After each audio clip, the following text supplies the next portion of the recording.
Good evening and welcome to the regular meeting of the Edina Planning Commission for May 28, 2014. Jackie, could you please call the roll? Commissioner Schroeder? Here. Commissioner Alpha? Here. Commissioner Carr? Here. Commissioner Flatter? Here. Commissioner Forrest? Here. Chair Scott? Here. Thank you. First item on the agenda this evening is the approval of the meeting agenda. Are there any additions, modifications, subtractions from the meeting agenda? I will note that on the agenda, item 6A, a public hearing regarding a variance at 5501 France Avenue has been continued to June 11th. So if anyone was here for that item, it will not be discussed this evening. Any other changes to the agenda? Seeing none, I'd take a motion to approve the meeting agenda. I have a potential change. Why don't we get a second and then we'll talk right. about the change? Second. Okay, and Commissioner Platter, you had a... Yeah, the work plan is on here, but seeing as our newest members are not here, would we want to move that till our next meeting? Well, I think why don't we discuss it when we get to that item? We can That's fine. then just continue it to the next meeting. Okay, I don't enough. think there's really any action item there. We wanted to have some discussion about where we're at. Okay. Okay, so with that clarification, all in favor say aye. Aye. Opposed, say nay. The motion carries. Next up is the approval of the consent agenda. The only item on the consent agenda this evening is the minutes of the regular meeting of the Edina Planning Commission of May 14, 2014. Is there a motion to approve the consent agenda? So moved. And a second? Second. Do you have a change? I do.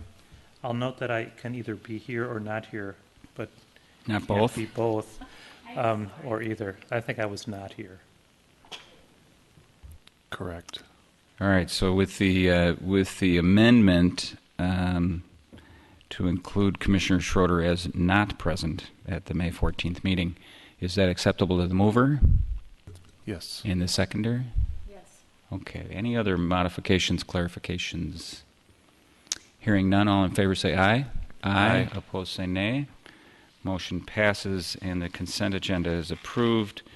Next up is community comment. This is the portion of the meeting where we ask members of the public to come forward and share thoughts that they have on items that are not on this evening's agenda. If you have something you'd like to share with us, this would be the time to come up and approach one of the side microphones, identify yourself, name and address, and share whatever item. Is there anyone in the audience who would like to comment during community comment this evening? Seeing none, I would take a motion to close community comment. So moved. Is there a second? Second. All in favor say aye. Aye. Opposed, nay. The motion carries. Next up is the public hearings portion of the meeting. As I mentioned earlier, the first item on the agenda was a variance for 5501 France Avenue, but it has been continued to June 11, 2014, our next meeting. And so we come to item 6B, the final rezoning and final development plan for Lennar Multifamily Communities, LLC at 6725 York Avenue, 6628 Xerxes Avenue, and 6700, 6704, 6708, and 6712 Xerxes Avenue in Edina. Carrie. Thank you, Chair Staunton, members of the Commission. A site you're all familiar with in the Southdale area, just east of Southdale. It's the old Wicks building. Here's an aerial photograph of the site, the old furniture store, and the 5 single-family homes located on Xerxes. This project received preliminary rezoning to PUD, preliminary development plan, and a comprehensive plan amendment. This is a rendering of the preliminary approved plans from Xerxes and from York. A portion, as I mentioned, there were 3 comprehensive plan amendments that were approved by the City Council in regard to building height, floor area ratio, and re-guiding those 5 single-family homes to Community Activity Center. The Met Council has requested that the city, we need to do another comprehensive plan amendment in regard to our density ranges in those mixed-use areas. More to come on that later in the agenda, but just to let you know that another comprehensive plan amendment is required, and we've scheduled those for June 11th with the Planning Commission and June 17th with the City Council. So the proposed plans before you are consistent with the preliminary approved plans for preliminary rezoning. As the Planning Commission recalls, in your recommendation for denial of the project, there was a lot of concerns about the site plan itself, and there was a suggestion that the building be shifted to the west and consider elimination of a row of parking out front, just to lessen those impacts on the Xerxes side. The applicant heard what the Planning Commission was recommending, and they revised the plans before it went to the City Council. So what they did was shift the building 10 feet toward York, and they also softened the corners. You see they in this area here and this area on the Xerxes side to again soften that along Xerxes. So again, shifting 10 feet and making that adjustment on the front. They reduced the size of the retail space by about 1,000 square feet to accommodate that 10 feet, and they also made some adjustments to the boulevard to react to some of the concerns by Hennepin County. And so those were the plans that were reviewed and approved by the City Council. You recall, as part of the preliminary discussions, there was a lot of concern about that setback from the top of the building to the property line across the street in Ridgefield. Again, if these residential homes were in Edina, a 140-foot setback would have been required. What that is 2 times what we thought was the height of the building at that time, so 140 feet from the top to the property line across the street. Initially, when you reviewed the plan, it was 122 feet. With the adjustment, that becomes 132 feet. And with the final development plans before you, the height of the building is actually 68 feet. So that setback requirement would be 136 feet. So we're almost there. This graphic does provide a good illustration of where we've come with this project.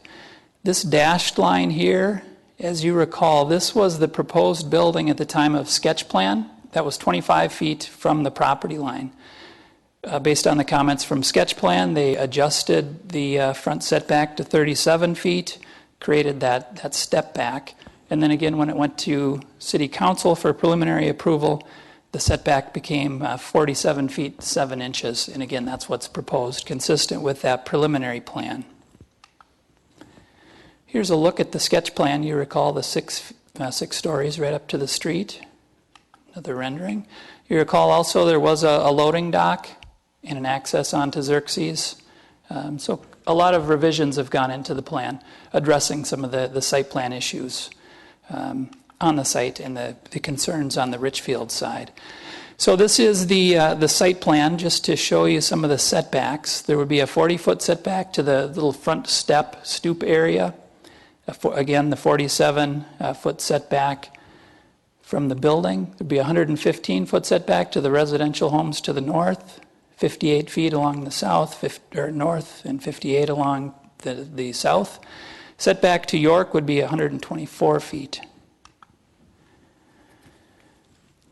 Access into the site would be right in, right out, as proposed in the preliminary plan. The loading docks, all of that stayed the same, or the loading for the apartments would occur on the south side of the building.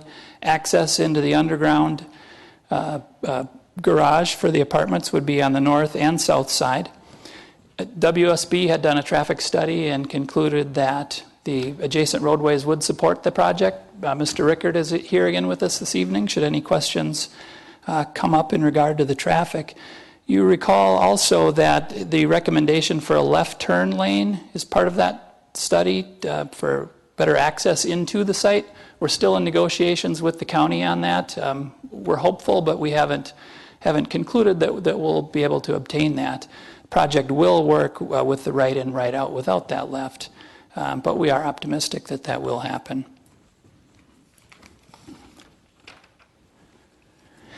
In regard to landscaping, based on the perimeter of the site, 48 overstory trees are required, and they are proposing 59. So it is in conformance with our landscape regulations. The building materials would be high-quality brick, cast stone, and stucco. I'll leave that to the applicant. They've got their materials board here, and we'll go over that in a little more, a little more detail. Primary issue for consideration is the proposed rezoning to the PUD appropriate for the site. In this case, staff believes it is. The plans are consistent with the preliminary PUD, as I mentioned. Again, here's a look at the preliminary plans, and they essentially are the same this evening. The proposal would provide a mixed-use project, which is encouraged in the CAC, the Community Activity Center, which this property is located in the comprehensive plan. It would create a pedestrian-friendly development. The sidewalk connections, they would be providing a boulevard-style sidewalk along Xerxes, with 2 connections from Xerxes and Richfield residents through the site along the north and along the south. Again, a boulevard-style sidewalk is proposed along York with 3 connections into the retail space and the residential portion of the project. Podium height is proposed and would be utilized on both sides, on York and on the Xerxes side of the project. The applicant has indicated sustainable design principles in their narrative, a green roof type element proposed with the courtyard area on that second story above the garages. Again, there would be the pool deck on that level as well. We would recommend that, similar to our other PUD projects, that the applicant try to attain an energy savings goal of 10% over energy savings of 10% over standard construction, similar to the condition that was required for the Byerly's project. The PUD itself would ensure that this is the building that's constructed. There is an ordinance before you this evening that would create this PUD zoning district, and in that ordinance it does require that this specific building would have to be built. The project meets the goals of the comprehensive plan. They're listed on pages 12 and 13 in your staff report. Again, the traffic study was done by WSB and concludes that the existing roadways can support the project. And again, the PUD and the setback requirements would be built right into the zoning ordinance. Some of the flexibility, again, that they're seeking would be at that 6-story level. Setback would be 68 feet, which is the height of the building. 55 feet is proposed. The north side and the south side as well, at 68 feet would be required. The main portion of the building is at 58 and 59 feet. And again, the 4 to 6 stories and the floor area ratio that would exceed 1 for the project. But with that, staff is recommending approval subject to the findings and conditions that are outlined in your staff report, and I can stand for any questions you might have. Thank you, Kerry. Questions for Mr. Teague? Commissioner Forrest. I can't find it now. I thought earlier when I was reading through this packet that I saw somewhere that any landscaping that died was to be replaced. That is a condition of approval, yes. Why am I not finding that one? 15. Which number? I have it circled. Thank you. But my question was for how long? It's really the life of the project. Okay. We recently had a project that was approved back in, I believe it was 2006. And some of the landscaping that was had died with that project. We received a complaint and requested that they replace the trees that were removed. So it does carry with the life of the project. Any other questions? All right, thank you, Kerry. At this time, I'd like to ask the applicants to come forward and give us an overview of where things are at. Good to see you again, gentlemen.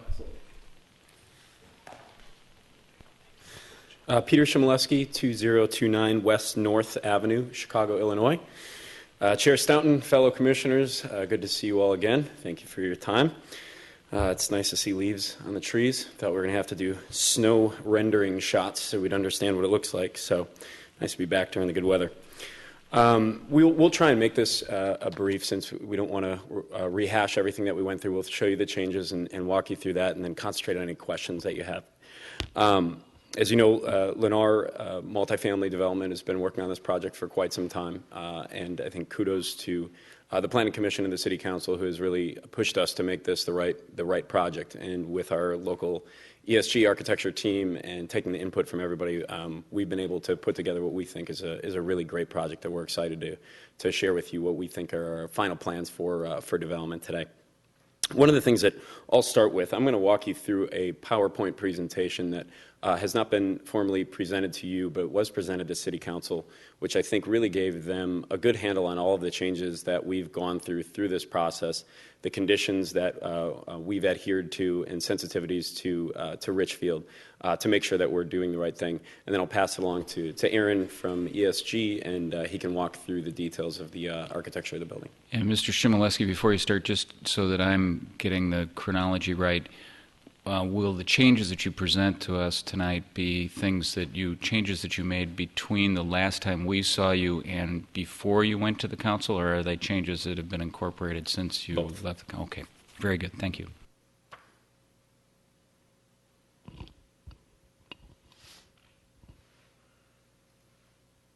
So it's divided into three parts, and this will better answer your question. The first is a compilation of design development requests from Planning Commission, City Council, and City staff prior to the last time that we saw you, then concerns from the City of Richfield, and then further action that we've taken since then.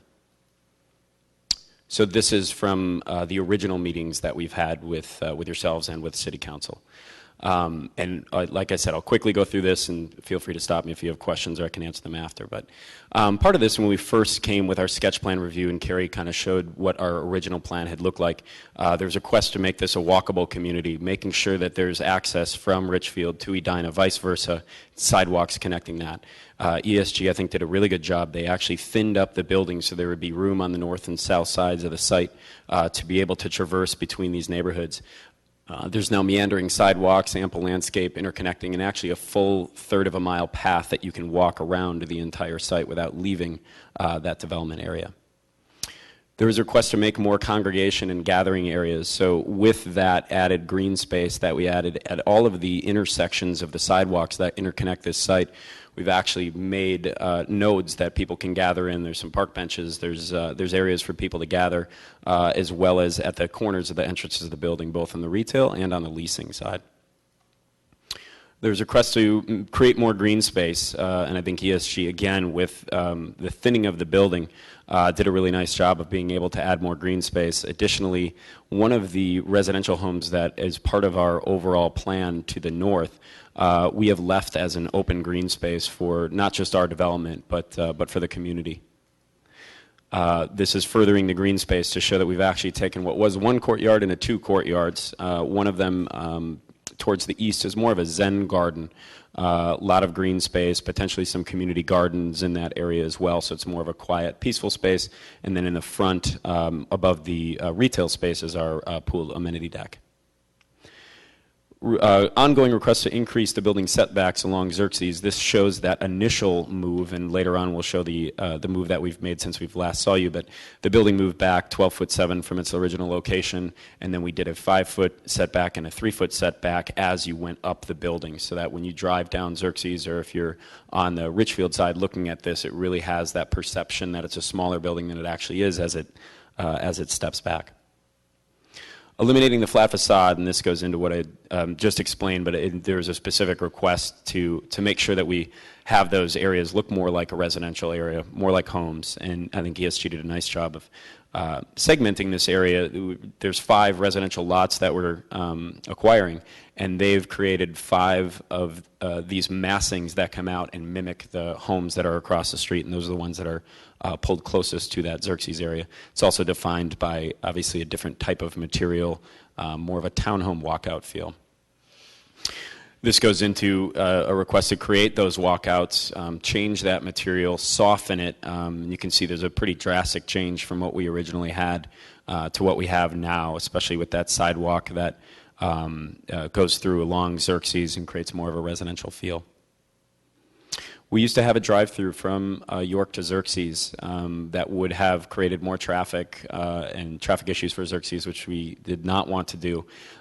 This will tie into another request that we got rid of the grocer, so we do not need that loading dock, nor do we need that access point. So we were able to eliminate that from the building, so there is no vehicular access to Xerxes. This was a question in whether we needed another grocer. We have since moved on from that. We're looking at high-end restaurant and maybe other high-end amenity space that will be amenity both to the city of Edina, Richfield, as well as the residents of the building. That retail has reduced from 22,000 to what was actually 14,000 to about 11,000 square feet as it stands today. Reducer removed the loading dock with the elimination of the grocer. We were able to get rid of that, so that loading would act a lot like smaller retail amenities that you have in the city now, where they'd be there off hours, park right in front, unload, and move on. They also have the opportunity to back into this area and quickly load. There was a request to make a safer parking ramp entrance. I think Commissioner Platter had brought this up, which is a really good point, especially with sunlight coming in here, that there might be some difficulties traversing in and out of this area. So we actually were able to separate the parking ramp outside of the building to the north that goes to level B1 below ground, and then the entrance to the grade level parking is on the south side of the building. So we've separated the traffic completely so there would we could avoid any congestion issues. There's a request to make larger units. We were able to go from an average of 879 square feet per unit to 967 square feet per unit. We added 2 bedrooms with dens and 3 bedrooms, which were not originally in the design for this building. This goes along with reducing the development density. The development density decreased from 59 to 52 units per acre and an FAR of 1.55 to 1.27. This came along with a unit decrease of 273 units to 242. So part 2, there's some concerns and requests that were brought up from the city of Richfield. There was concern about the height in excess to 4 to 5 stories, but as Carrie has discussed, this is part of that PUD and in line with the long-term goals of the city. It's also in line with the neighboring sites that are in this area, and allows anyone who wants to come in and develop this area the density necessary to be able to make this a viable development.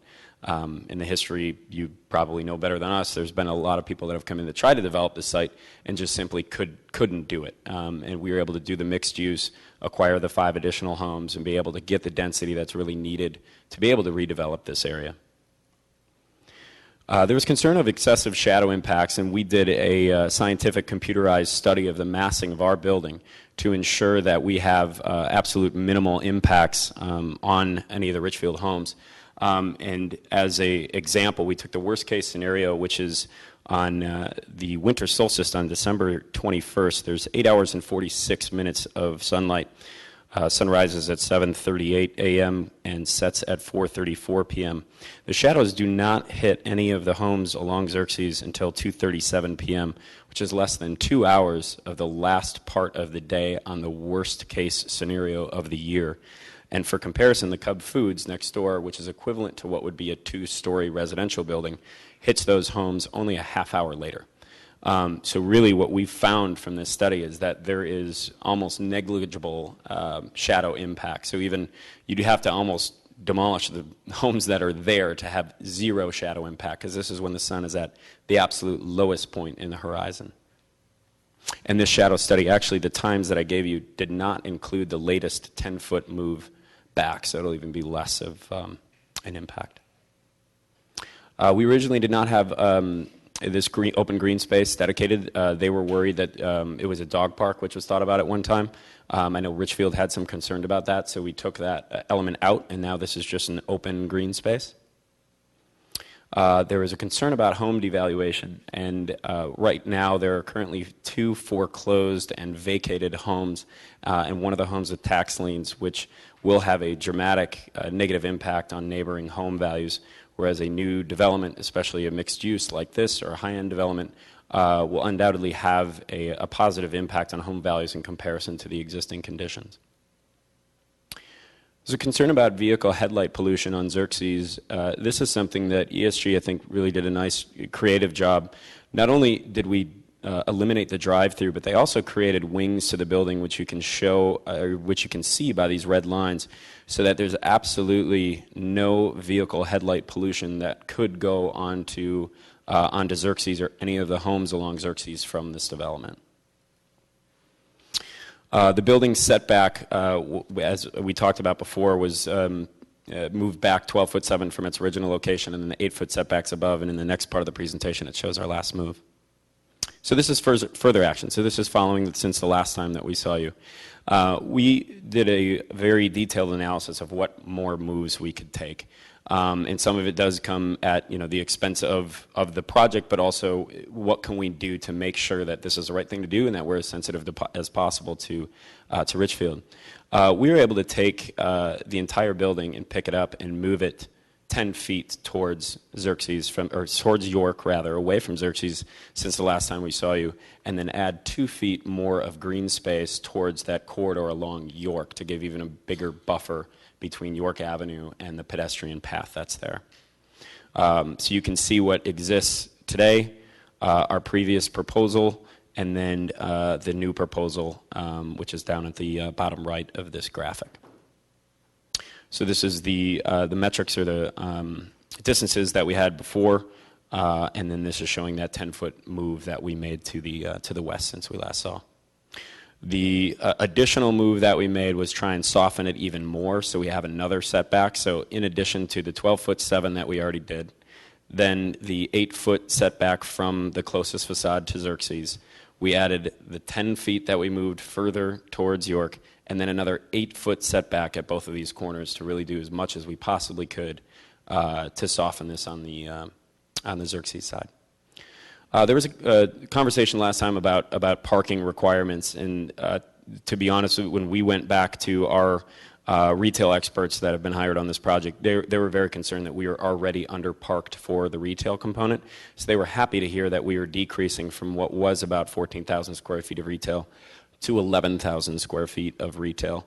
Right now we have 134 spaces provided. They predict that a request from the type of tenant that we're looking at here will request around 185, but at a comfort level that this will meet the expectations. They're always going to request a bit more than they actually need, but he thinks that this is in line, and before that we were a little bit underparked. So this is just before and after shots, looking down Xerxes Avenue, and I'll let Aaron talk about the fun stuff and the architecture for this development. Thank you, Mr. Shimeleski. Good evening, Chair Stoughton, fellow commissioners. Aaron Rosseth, 500 Washington Avenue, Minneapolis, Minnesota.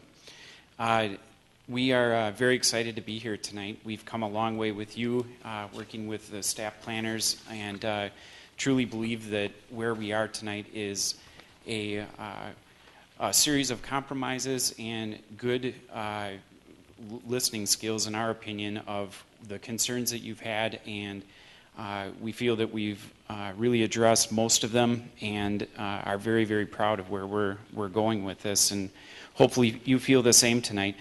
I'm going to, we have a rather lengthy presentation, and I don't want to go into detail with that unless you want me to, or one of the thoughts I had was I'll generally go over it very quickly, and then the content of it, if you have any specific questions, we can go back during the question and answer. Sure. Okay. One thing that we did bring tonight is a material board, and this may be a little bit unruly to pass around, but I'm happy to do that if you want us to. If it's at all possible to put it up on the table, and then we can get the vertical shot on the table back there, because then you can. Do you want to see it up close? Well, you could pass it around to the commissioners, but just then the audience or anybody watching will be able to see. Sounds good. Once we're done with that, then we can put it on there, and the vertical camera can catch it. Okay.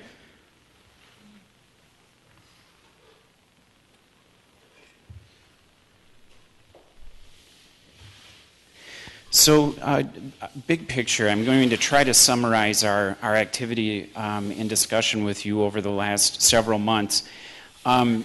We believe that this site is very appropriately deemed in a mixed-use site that acts as a transition between a very commercialized concrete area that is developing into a neighborhood on the Edina side and transitioning into the Richfield. Many of the principal design efforts and standards that my firm utilizes in all of our work are things that have everything to do with walkability, the relationship of the context and in building context around us. And so without going into major detail, those are our principles that with each one of our dialogues are sort of the sustaining beliefs and design efforts that we put into all of our projects. And I think with your involvement and activity, we've really pushed those to even a better level than we, certainly a better level than we started with. I'm going to fly through these very quickly because I think between Carrie and Peter, we really address, both of them address kind of where we've come from. Some of the new details that you've seen in your packages and Peter briefly described are how we're getting into much more detail now with the 2 active uses on the courtyards that have shaped the organization of this. If we think back on that original C-shaped scheme, one of the big moves we made in order to break up the building overall was to create these 2 courtyards and orient them to solar access as much as possible. So Peter called it the Zen Garden or Quiet Courtyard. The idea is that Lennar would be offering a variety of different residential options for people that want to be towards that more passive zone or active zone in the amenity, in the pool courtyard area. Again, these are all in your packages, and we have these in the presentation to come back to any specific questions that you may have. Carrie Ann, Peter touched on this, but I want to highlight again how much effort went into making this site porous from Richfield to Edina. We have a walking path which is 1/3 of a mile all the way around, which would be both open to the neighbors and the residents of this community. And then 5 links into this project that are defined by both a sidewalk and tree buffers or tree respite areas along those pathways to get into these congregation areas that are organized on the north and south. Here's a detail of where we're going with the courtyard designs. Again, the pool area with outdoor grills, sunning areas, cabanas, reading areas, fire pit, and then the passive, which one of the things we're exploring right now is even doing community or residential platting areas for gardens that they may sign out to have a garden space within the development. This was a series of discussions with the city and the planners in terms of what is the right section quality from Xerxes to our development. And this was thought through with what you've already done with areas like Whole Foods, and hopefully this becomes a precedent for what happens all the way along York in the future for a very safe. Mr. Rosseth, can you just go through, the numbers are pretty small there, just if you wouldn't mind kind of giving us a quick summary of the dimensions there as we go across on this section? No problem. So going back to what Peter had said in terms of shifting the building 10 foot back towards York again, and then also creating an additional 2 feet along the York edge, we were able to get 8'6" as a planting area from the curb of York to the edge of the sidewalk, and then a 7-foot sidewalk. And then one of the suggestions from the staff, the Edina staff, is to do an extended 6-inch curb, which would be basically where the cars would pull up to, versus doing a smaller green space like we had suggested in a previous diagram. So this was what they felt most comfortable with, It is, again, 2 feet larger than we were showing before. The 7-foot sidewalk is great because you can pass by whether you're on a bike or walking.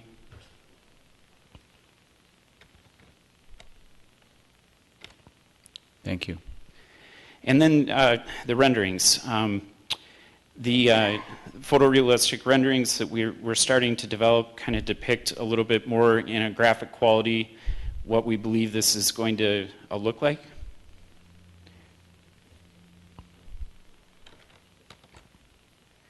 And again, this is the, along Xerxes, this demonstrates the additional 12 feet, 10-foot pushback from the building from the section diagrams that Carrie and Peter described.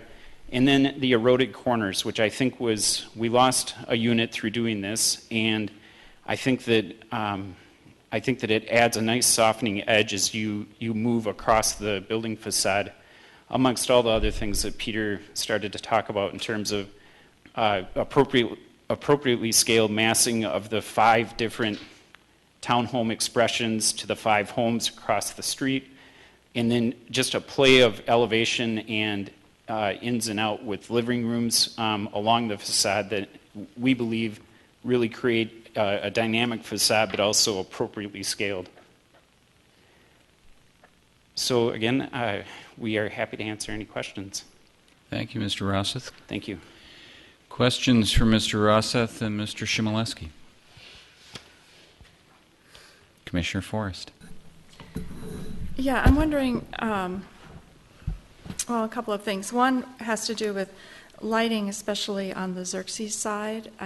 My concern is that whatever, I know there are special fixtures you can use to minimize the spread of the light and stuff. And, pardon? Cutoff fixtures. Thank you, Commissioner Platter. No, so that's one thing I am concerned about because of the homes across the street, that you need, of course, lighting for safety, but and also to minimize any lighting that could spill from the front of the project on York back into the neighborhood. And then I'm wondering, are you going to have any signs or monuments on the Xerxes side identifying the project? You can do lighting. Chair Stoughton and Commissioner Forrest, to answer your first question, the idea is that we continue the street lighting that is already on Xerxes in terms of ambient street lighting and continuing that pattern. We don't intend to do any additional lighting in terms of illuminating the facade on Xerxes, both for the Richfield residents, but ours as well. The intent was that we're creating a more quiet environment. And so the stoops or the individual entrances will have a sconce that's controlled by that resident on the inside. So if they did have, if they went out for a nightly walk and wanted their front light on to come back to, that was the intent of that. In terms of your question about light spilling into Xerxes from headlights and cars, that was one of the big moves that we did in terms of extending the northern portion of the project in southern, so that when cars are literally going down towards the parking areas, the headlights are completely blocked to the Xerxes. Well, and I appreciate that a lot. I was concerned somewhat about any possible retail signage, lighting, those kinds of things. We are not currently planning on having any retail lighting on the Xerxes end at all. Because it's retail on the York side, there will be a signage ban. I'll go back to the rendering in a second to show where we're thinking. Yeah, I did see that. Chair Stoughton and Commissioner Forrest thinks we will not have any monument signs or any signage on the Xerxes side. And I think it answers both the questions that you had too, is that we want it to feel residential. We want that to be like private homes, so that's why the light is controlled by the resident who lives there or the walkout. We don't want to advertise the building on that side. No one should be coming in that area unless they live there. I like that. Thank you. And then the other question is, is there some way you can emphasize those green spaces and sidewalks that will be, excuse me, public? How can that be emphasized, or something to think about going forward so that the public actually realizes they can use them, that they aren't just part of that development project space. Yeah, Commissioner Stoughton and Chairman Forrest, I think the way that this is designed, I believe they'll do a good job of advertising themselves, and I think the community that's around them will take somewhat of an ownership feeling over them, where we don't want to advertise it as someone who doesn't live in this neighborhood is driving there, parking, and then trying to use the green space. We'd rather have it be part of this community and the immediate neighboring communities.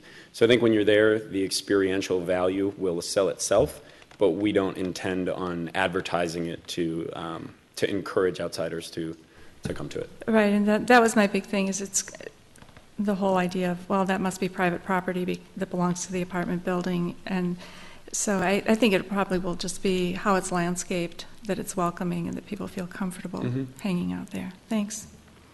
Just to add to that for one more quick comment, by creating these connections, one of the things that we talk about and think about is that it feels safe. And that isn't just done with landscaping, but by creating those individual townhome stoops and front doors, if you will, even within the sort of, once you get within the path, as you go towards York, here's another stoop condition facing that open green space.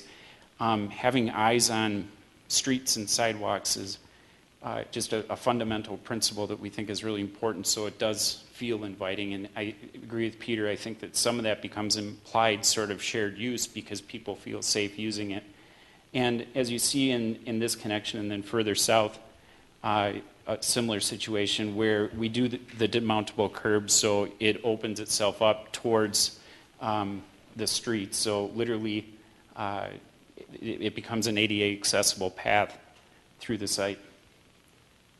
And lighting along the path at night, is that you're planning on doing something? I mean, at least subtle? Or? We are.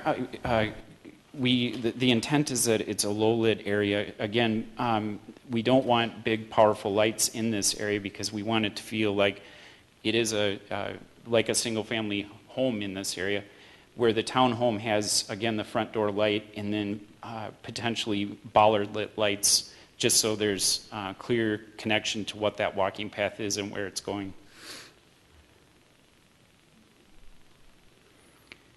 Other questions? Commissioner Schroeder. Can you just explain a little bit about the green space that's been created along the Xerxes side? And I understand dimensionally how big it is, but I'm interested in kind of the experience of that. Is it simply a 40-foot long walk to a front door with basically nothing else going on, or is there some other purpose for that?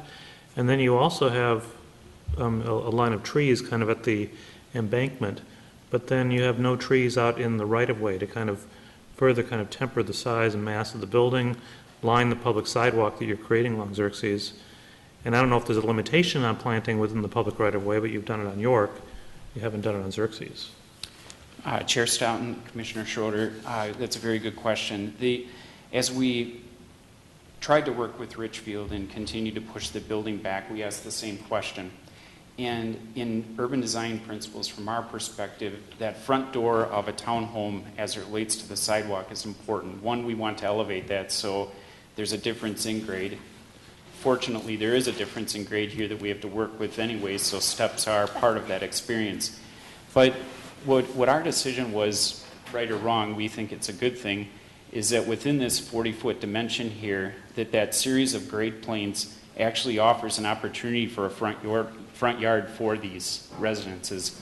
So there is a flat area that if somebody wants to play Frisbee, play catch with their family, that we're creating kind of that front yard experience similar to what the single-family homeowners would have across the street. So as that series of elevation progressions happen, those transition pieces are where we're creating more of a landscape, kind of a terracing approach. So at that grade elevation along the stairs here is where we're introducing more plants. This would be the front lawn for these individual units. And then again, transition of more plants as you move closer towards the building. we believe it's creating not only the front yard, but a very intentional transition between the public sidewalk, the semi-public zone, and then the private zone. So is it intended to be the front yard for those townhome units that are oriented there, or is it front yard that anybody in the building could actually go out and utilize? The intent is that it's a front yard, and I think what will happen naturally is because those are direct, like the front stoops of these individual units are directly connected to the sidewalk. I think experientially they'll feel more semi-private once you get past this stairwell and you move towards this unit. But the intent in terms of leasing and what their apartment leases will express is that is an open area for the residences.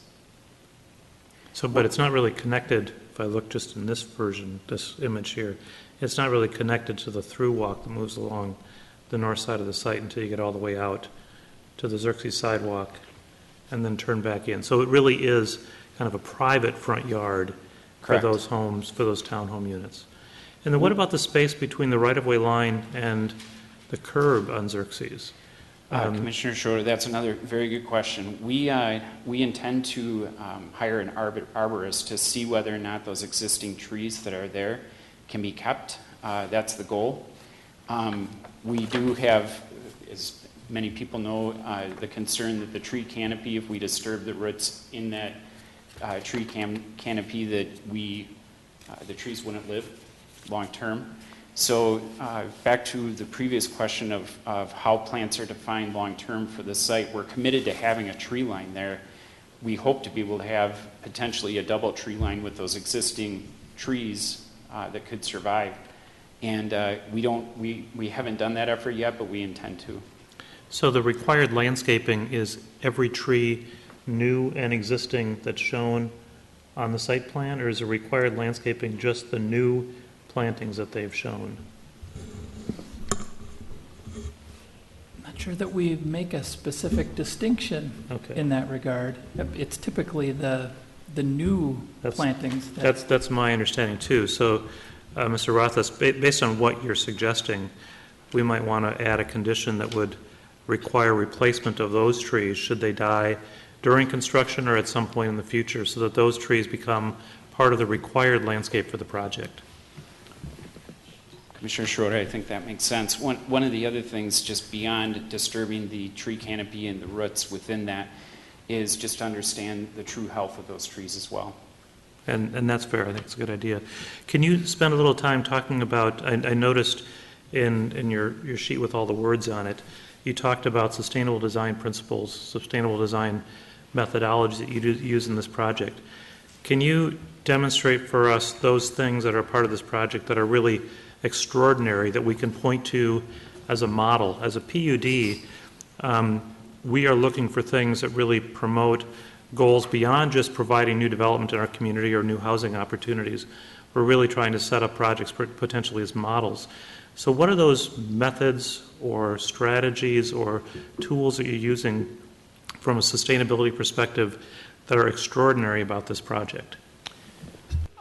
Chair Stoughton, Commissioner Schroeder, I have a long list here, and I will go in as deep as you want me to. I'm going to hit the big picture items first, and we believe those big picture items are fundamental and go back to why this site was selected in the first place. So the idea behind this project from the very beginning was that it would be a walkable community, and that we would insert ourselves into arguably classic suburban strip center, big parking lot, and try to make a transition between Richfield and into this very, very big surface parking lot area, whether it's the mall side or this side that, if you go north, is still fast food restaurants with drive-thrus and big parking lots and ubiquitous architecture. And so fundamentally, Lennar had picked this site for that reason, that it's the right thing, it's what's leasing, it's what people want to have within their lifestyle. one of the earlier presentations, I talked a lot about the demographics and the lifestyle portion, people that are renting. And it's not people that can't afford single-family homes. It's people that are renting by choice because of these amenities and walkable communities that we're creating. So along those lines, bullet points that have to do with a big statement like that are access to bus routes, access to grocery stores, convenience stores, dining, shopping, on-site bike racks, bike storage for all the tenants indoors, in a great improvement in sidewalks and pedestrian links. Another big picture bullet point is landscaping and green space. The entire parcel is essentially dedicated to a public green space because of the way that we've connected the 5 portions of the site off of York into our project, and then the node environments that are on your screen right now, walking through the project. Special attention to the boulevards and the designation for a safe pedestrian activity and safety zone. The landscape plants themselves are primarily native plants that are drought tolerant, that don't require a significant amount of watering. Highly efficient irrigation systems, canopy shading to reduce the building cooling along the parking lot and along these pedestrian connections. Stormwater management. Currently, the existing project does not have any on-site stormwater management, so one of the big things that will help the infrastructure of Edina is that we are treating and holding water on rate events and then doing rate control as it goes into the storm sewers. And so essentially what will happen is sediment will collect in these tanks and cleaner water will end up going into the system without overtaxing it in high rainfall rain events.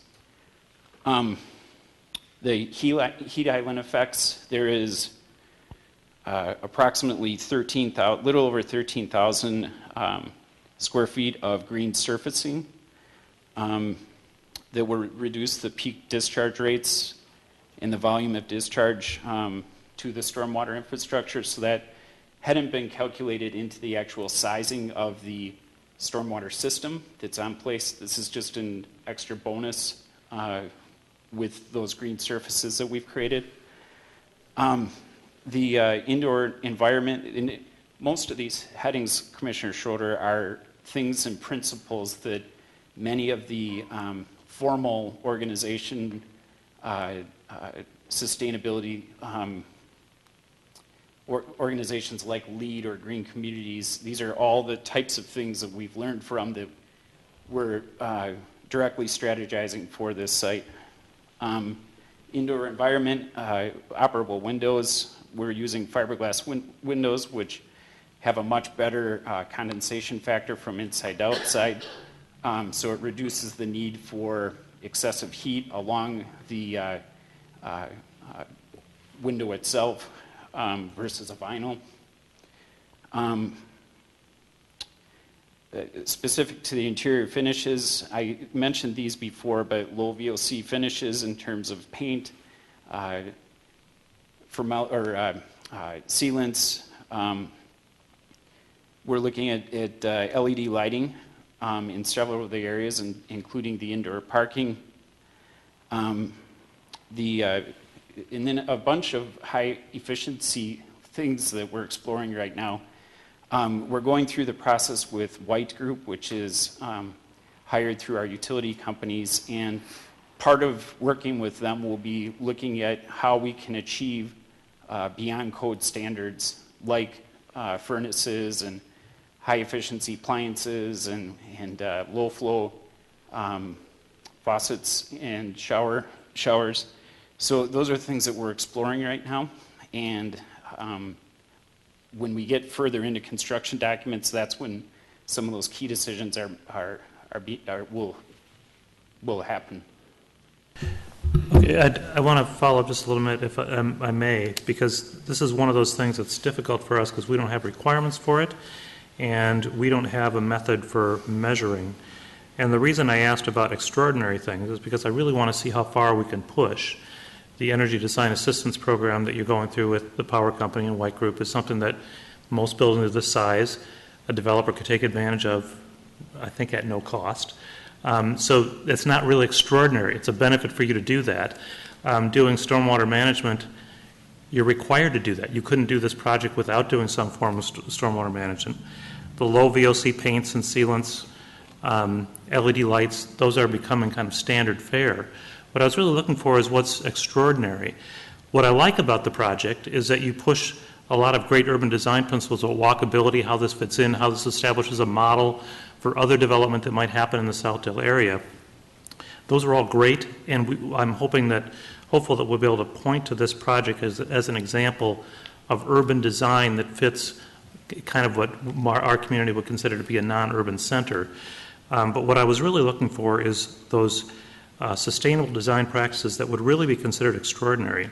You mentioned some of the industry standard benchmarking things like LEED so if you were to look at this building, does it actually achieve any particular level of LEED, even though you haven't said you're going towards that? In your experience, would this capture a relatively easily achievable threshold of LEED Silver? Is it pushing higher on the spectrum of LEED? Chair Staunton and Commissioner Schroeder, because of the site selection, oftentimes these projects, for the same reasons that you've mentioned, are capable of achieving LEED. LEED is an expensive proposition to any project, and whether you're going for that type of rating for your own purposes or for financial purposes with institutional investors, that's often the reason that we find these projects use those types of qualification standards. What I'm trying to communicate, though, is those similar principles are in this project.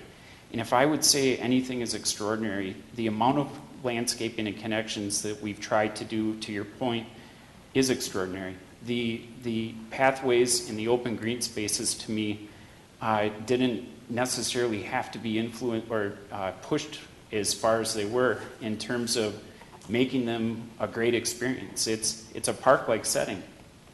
Yeah, and if I may add, Commissioner Schroeder, I'm a former architect. I usually say recovering architect when I'm not standing this close to him, but and I'm a LEED accredited professional as well, and I have a big appreciation for sustainability, and Lennar has that in its blood to make sure that we have a positive impact on the environment and the surrounding communities.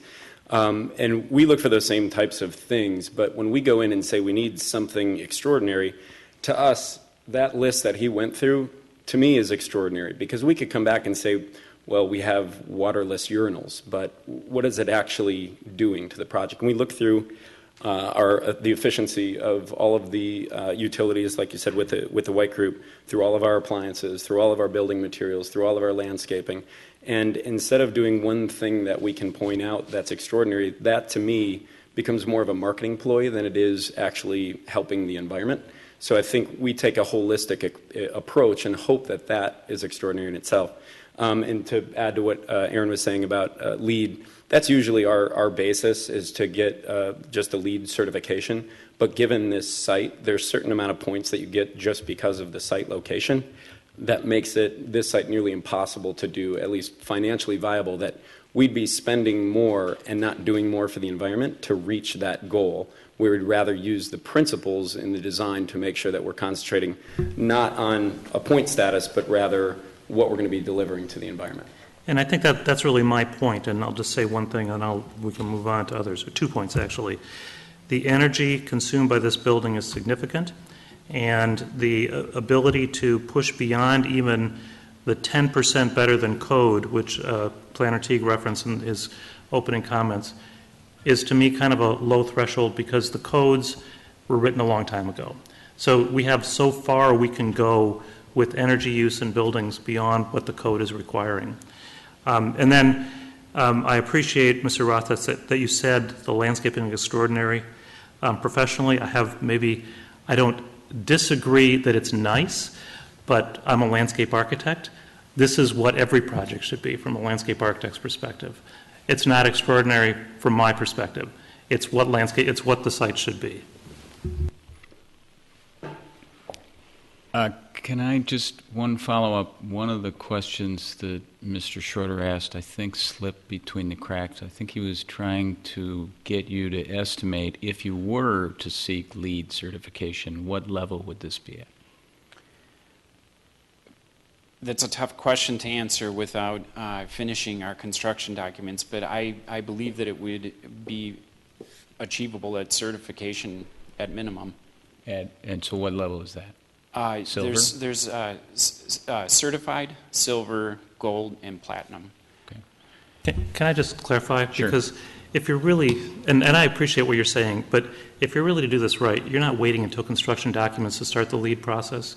You're actually doing No pre-analysis before, and you set out targets very early on. I think what we as a commission ought to learn better is when people come to us and start telling us about what LEED is, we ought to have a better understanding of what that means and the process you go through. Because waiting until construction documents is not a fair way to look at that as a benchmarking tool.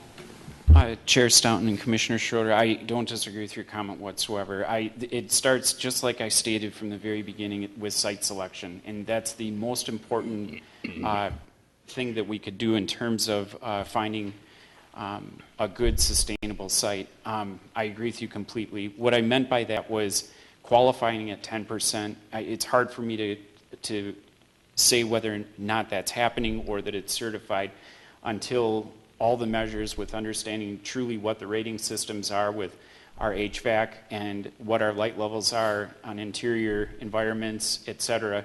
All of those different, very specific criteria for the certification process is what I was referring to. And Commissioner Schroeder, I agree as well, and that's how we start most of these projects, and it's a conversation we had early on whether we wanted to seek LEED for this project. And given the site location and the parameters of this development, it didn't make sense because we would be spending money and making decisions about this development that would be getting us to the LEED certification, but not necessarily lessening the impact on the environment. So what we did was concentrate on those principles and went above and beyond on certain levels, whereas we're exceeding LEED by a long way, but aren't hitting some of the other smaller points that would get us that certification. And you know, I understand and appreciate that. What we're wrestling with as we are trying to mature with our PUD ordinance is how do we strike the right balance about encouraging these extras? Because frankly, we're precluded from having zoning requirements on building codes because we're preempted by the state building code. So the way we can get around it is to have a planned unit development that in exchange for us giving some flexibility on our normal zoning regulations gives us something back. And thus far, as a planning commission, we've had some frustration with trying to measure that, trying to get real sustainability rather than a lot of talking points. And so we get that it may be expensive to get the actual plaque on the wall, and that's not what we're after either. We're after actual progress, and we're trying to figure out how to do that. So part of what you're hearing us ask about is how do we get actual progress? Chair Staunton, if I could add to that a little bit, we agree with you and think that that's a great thing for all cities to push toward. The other item that I always want to remind myself of and others is it isn't just what Peter mentioned in terms of the specific sustainability measures, but it's also a big picture design impact of what we can afford in other areas as well by doing or not doing something. And so I think with the level of extremely high quality materials that are on this project, those are affordable because of this ultimate balancing act across the entire project and in its entire composition. And so if an increase green roof from even beyond what we're doing right now is something that we decided to do, and the project impact in terms of cost forced that to have less brick on the building, those are the types of things that we try to balance.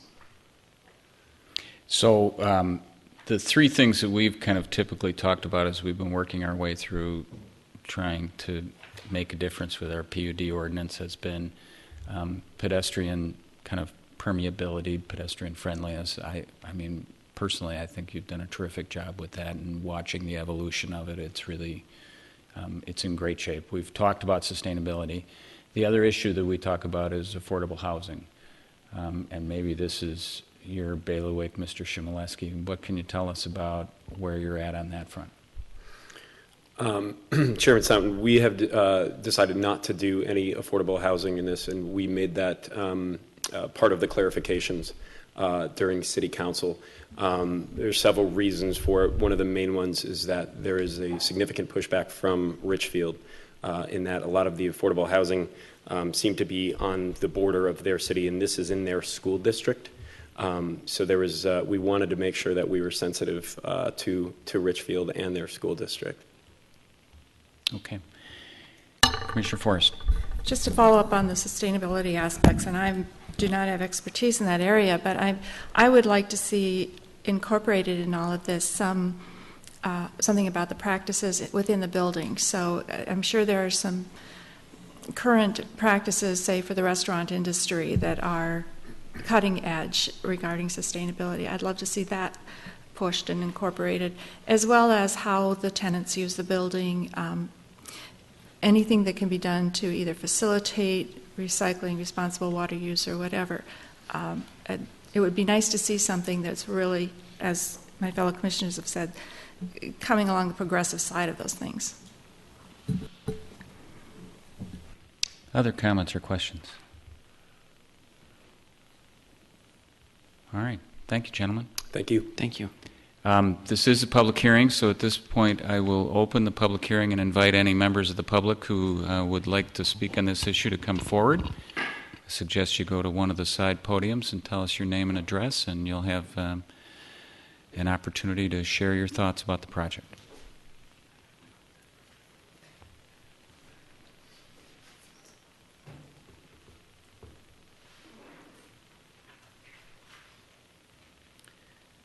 My name is Jim Halverson.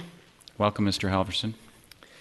I've been a 62-year resident at 6700 Xerxes, and I can't tell you how many meetings like this I've been to in the last 62 years. I first became aware of this project coming late last summer, early fall, and we had occasion when Peter came and sat at our kitchen table and explained the project to us. And I said, it's time to do it. You know, we've seen our block, individual block of 8 houses is down to 4. And we've seen the evolution of farm fields behind us to Southdale behind us, and we've seen bowling alleys come and go, movie houses come and go, grocery stores come and go, and there is an evolution in a community like this, and we are appreciative of Richfield because we are in the Richfield School District, and I think it's a opportunity for the Richfield School District to get some additional property taxes, which they need. We had 3 children graduate from Richfield schools. We had a granddaughter that was on Richfield's first girls hockey team. And we have a great-granddaughter that now is in the STEM school in Richfield. So Richfield is not an enemy of ours, even though we've been a Edina resident for all these years. But I just wanted to say I think it's a project that's worthwhile, and I think Leonard is doing a good job of going ahead with it. Thank you. Thank you, Mr. Halverson. Any other comments?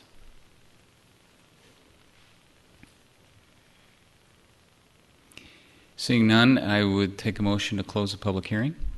So moved. And a second. Second. Is there further discussion? Without further discussion, all in favor say aye. Aye. Opposed say nay.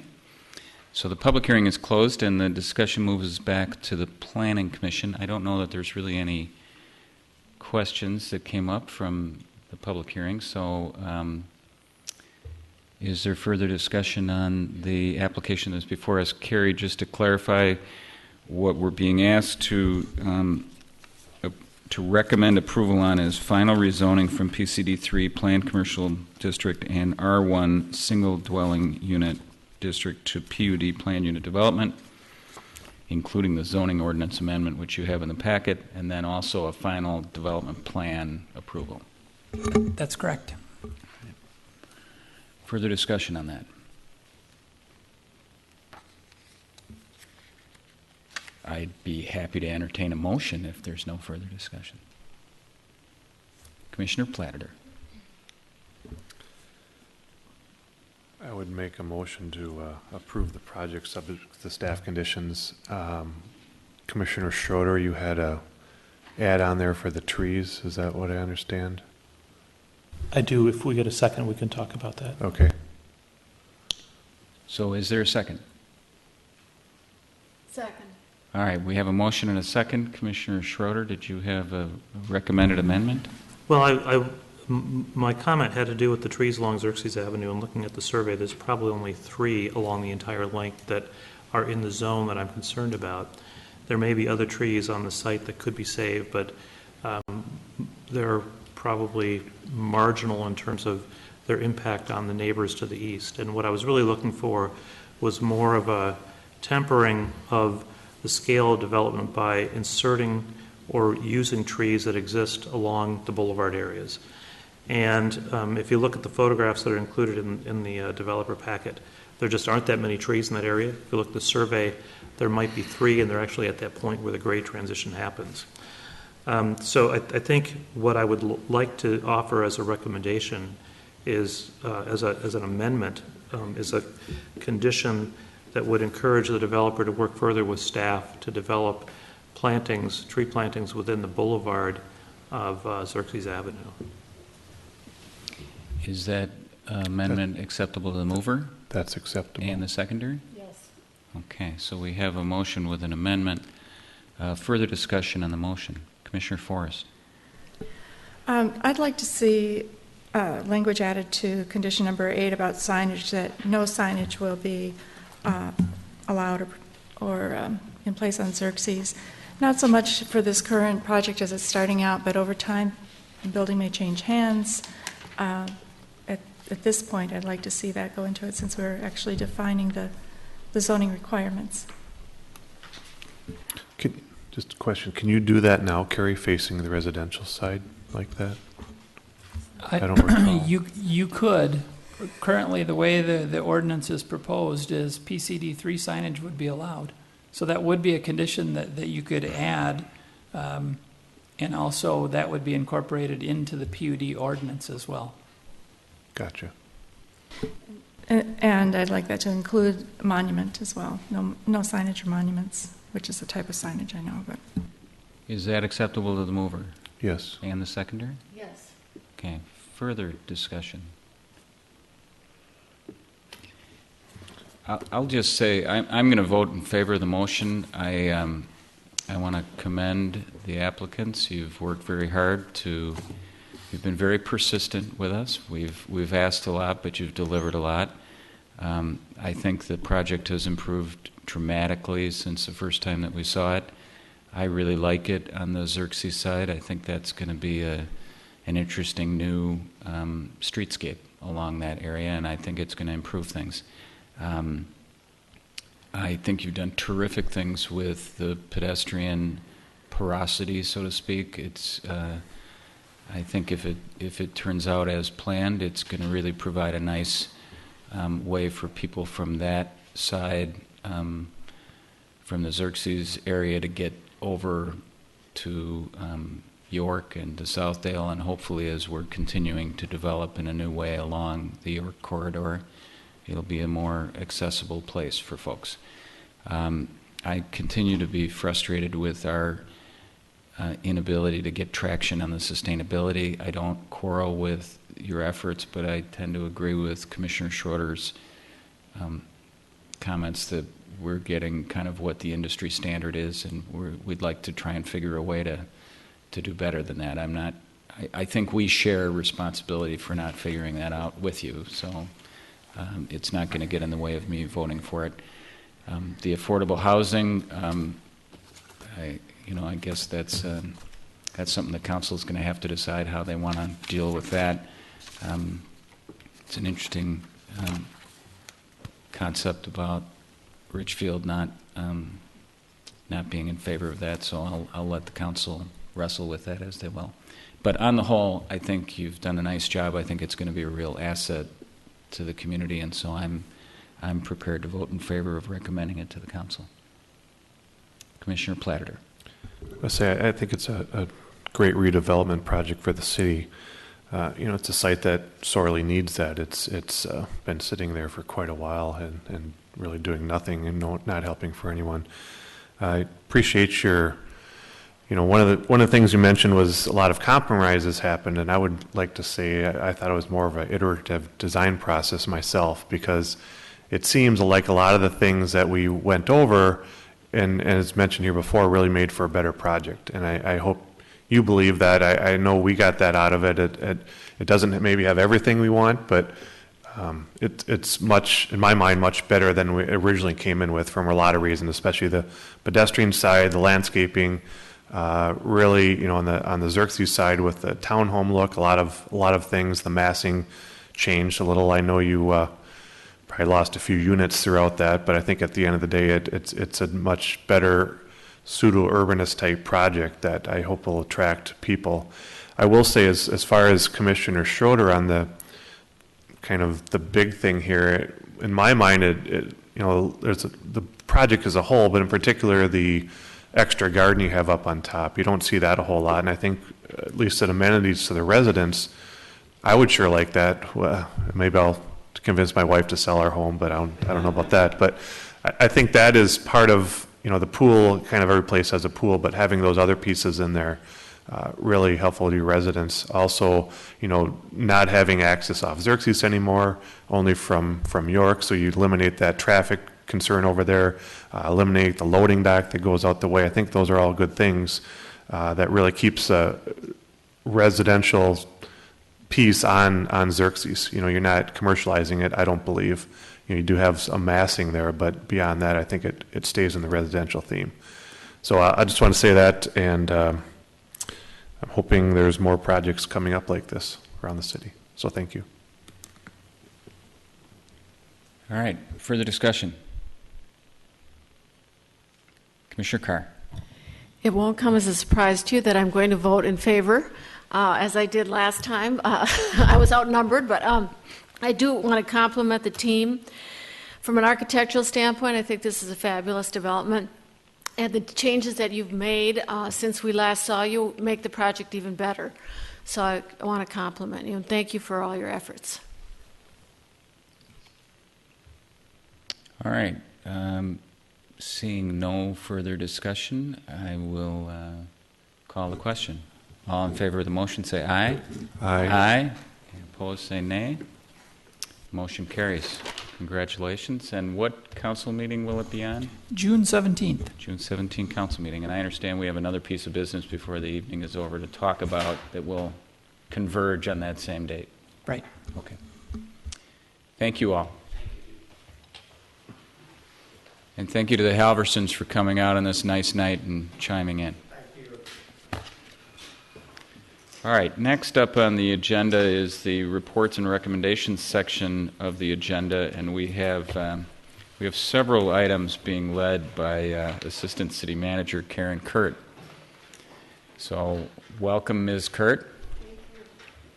There is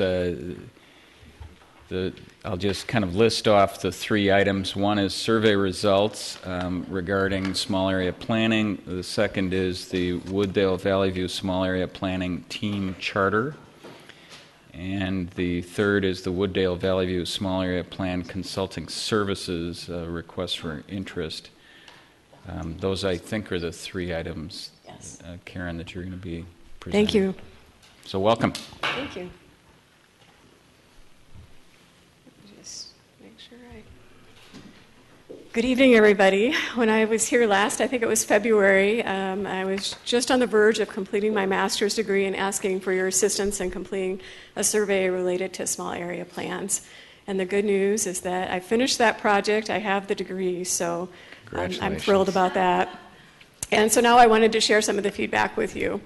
In terms of the survey, in terms of the people that responded, we had asked the Planning Commission, and we also asked the City Council and staff members, and then members that were part of the Executive Committee for the Grandview process to give us their feedback. And this just gives you a little bit of data about who responded. We had a 75% response rate of the people that we invited, so that was quite good. So one of the key questions that we asked initially was, when should small area plans be pursued? And we gave a wide variety of options, and to some degree that people believe that there were a number of reasons why you might pursue a small area plan. The one that got the most votes was that the area is a significant commercial corridor and also an area that has a lot of dilapidated buildings that are ripe for redevelopment. The one that got the least favorable votes, so to speak, is when a developer is proposing a change in building use. Another question that we asked was about how long it should take to do a small area plan. And so we asked in terms of when the first public input session was held, how many months from then. And here you can see that a majority of the respondents felt that it should be 6 months or less in terms of the time frame, although we certainly had, again, a wide variety of responses overall. How much total time is it reasonable to expect most residents that are not involved in the steering committee to contribute to the process? Again, we had a wide variety of responses, the most common one being 2 to 4 hours. And then the same question again, only this time looking at it from the perspective of the steering committee itself. How much time is it reasonable to expect them to contribute? The most common response here was 4 to 6 hours a month, although there was a substantial number that felt 6 to 10 hours a month was also reasonable. Understanding that resident input is always highly valued, we asked folks to rank when they believed resident input was most critical. And I will note that I think there was some issue in terms of the ranking function on SurveyMonkey, so I can't say that this data is 100% accurate. But here the lowest number is going to be the most critical. So in terms of the results here, identification of community assets and issues came out highest, if we're to believe the data, and then review of the draft document was considered to be kind of the least important in terms of resident input.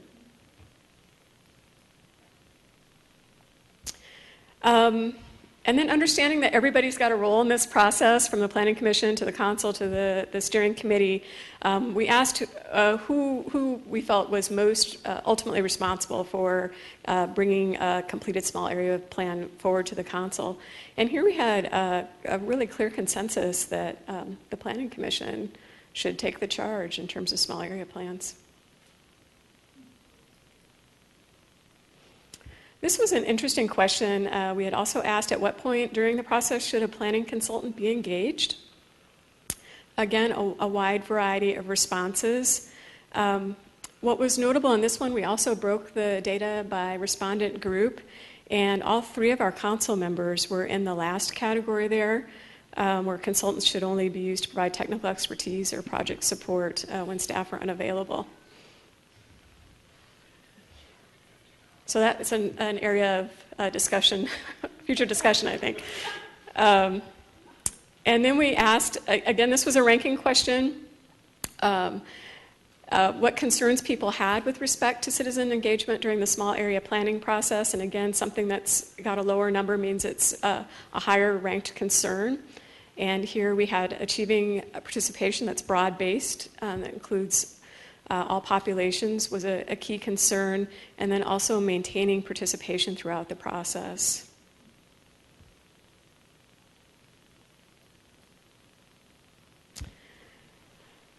We also asked how important it was for the written format of the small area plan to be consistent with the comprehensive plan.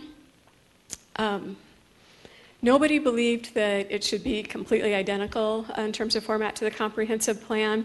There was a pretty distinctive split between the other two choices. Again, this was one where we had consistent responses from our council actually falling in the middle category there, where small area plans should follow a common written format that's tied to the comprehensive plan but allows some level of flexibility. And then what should happen to small area plans when the comprehensive plan is updated? A pretty strong majority here saying that small area plans should be included in the comprehensive plan update to ensure that there's consistency across all of the documents. And that was the end of the results. The other document that I included for you here this evening was sort of the part B of this study project of mine, which was a small area plan guidebook. Before you move on to that, can I Yes. just ask a question about the survey? Oh, absolutely. Were you surprised by anything in it? Well, I think the one about involving consultants was a bit of a surprise. Oh, yeah. Yeah, well, by the three people who matter. I was a little bit surprised at the strength of the planning commission should take the charge. But otherwise, I can't say that anything else stood Okay. out to me. That would be an interesting question for you, actually. Yeah. I'm not sure that I found anything terribly surprising. It seemed to be a reflection. I think that the one thing I would note from having participated is the amount of time that people expected. I think that a lot of us are trying to figure out, bigger than a bread box, smaller than a Mack truck, how do you... Because there is a point at which you spend so much time that you're also excluding people from participating. So we want to engage as many people as possible, and there's kind of a sweet spot there. And if it becomes too time-consuming, there's people who just don't have that time to do that. And now even though you're trying really hard to answer everybody's questions and address everybody's concerns, you've lost a part of the crowd because it's too much time. So I thought it was interesting that 6-month period was a pretty good reflection by a lot of people who spent longer than that in a small area planning process. I don't know, anybody else have reactions on the survey? Commissioner Platter? Yeah, I was just on the planning commission leads the charge. That was kind of an interesting comment. I thought it might be staff, or I guess I didn't know, but it was pretty clear consensus on that. And to your point on the time, Chair Stoughton, I think they can go on too long, and then you never may get anywhere. I think at some point it has to move on to something else, and maybe it's not the small area plan, maybe something else, but it seems like that needs a finite time to go through that and getting a result. I mean, maybe steps beyond that, but that's my 2 cents on that.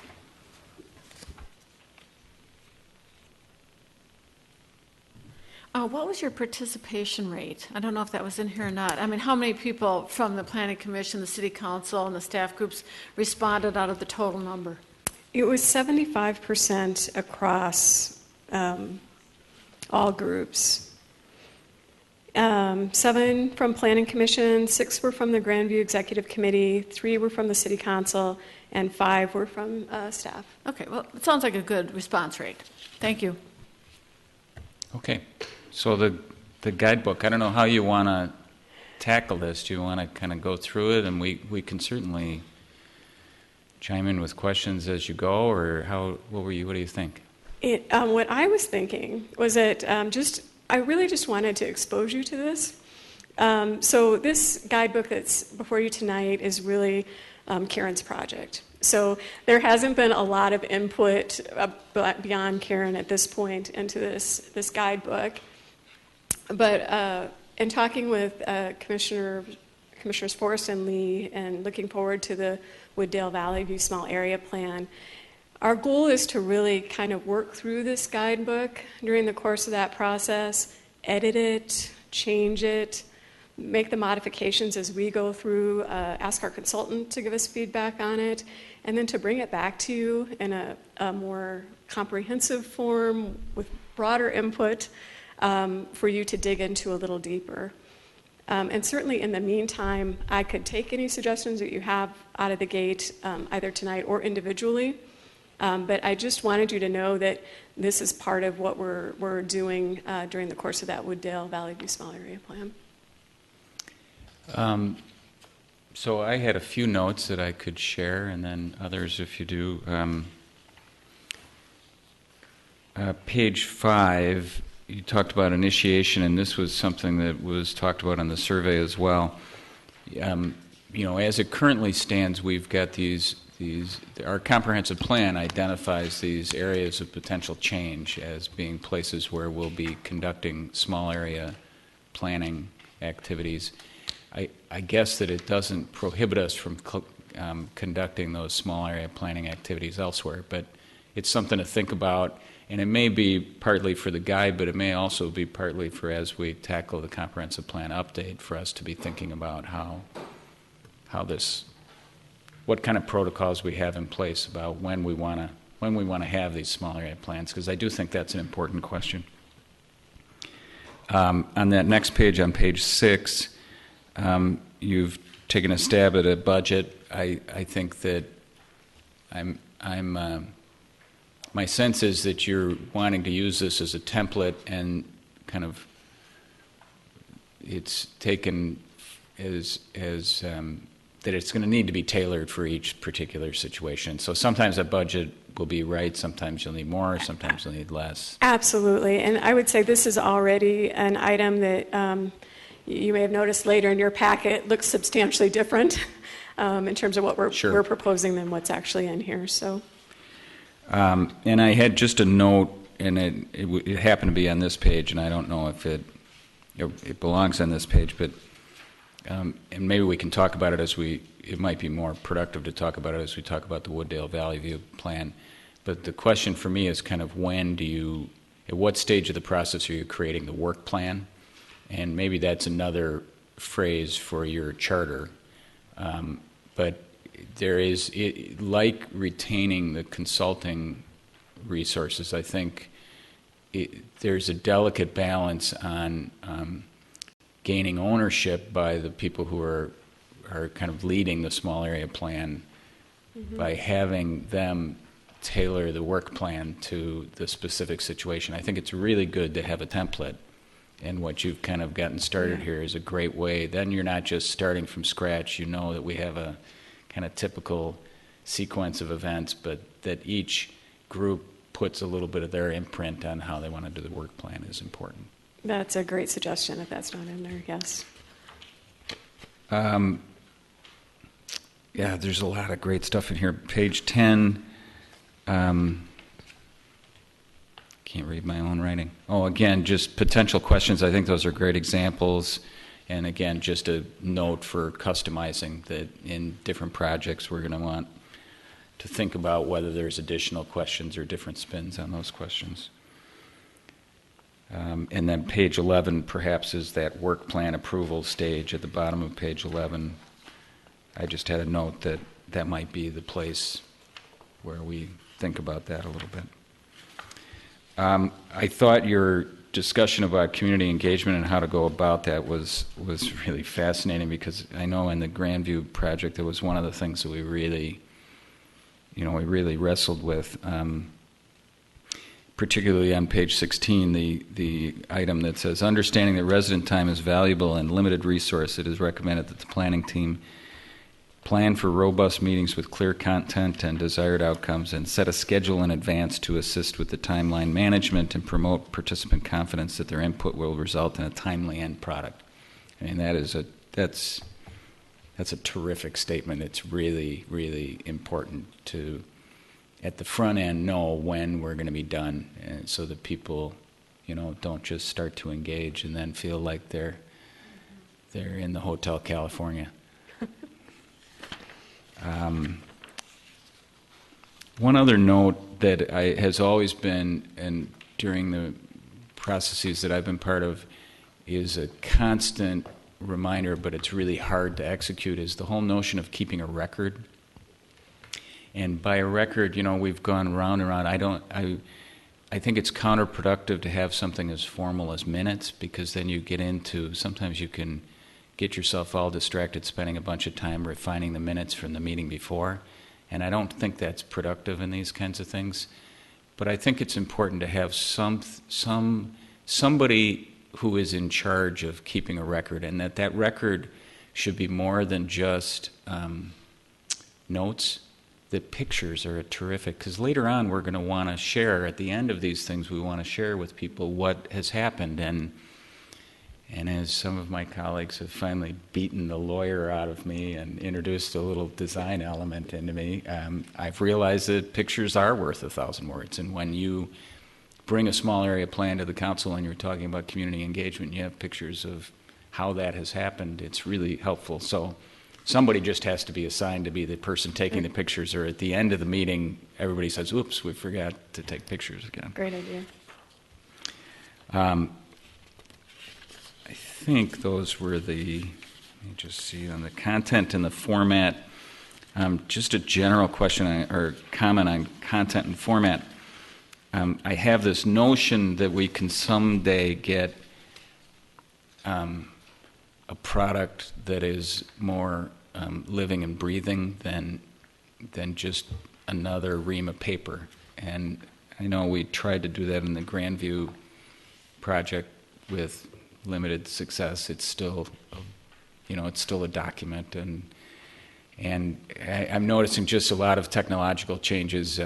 My Time magazine now comes on my iPad, and it has articles that I can read, but it also has articles that are, videos that are kind of read to you and have pictures and the like. And I wonder, in this age of accelerating technology, if we can't start to have reports that have not just two-dimensional black and white words on paper, but have multimedia kinds of reports that could really help people get the flavor of what the group has discovered through the process. So those were just some quick comments I had. I don't know, anybody else have any other thoughts, suggestions? Commissioner Platter? Hope you got an A for it. What? Hope you got an A for it. I did. All right. Lots of good information here. I'll get you some maybe specific comments later, but is this something that should actually go in the comp plan, or is it separate from that? I'm just wondering, we have a process to use the comp plan. I don't know. I'm just kind of asking that question for discussion. Maybe that's something to talk about as part of that comp plan update.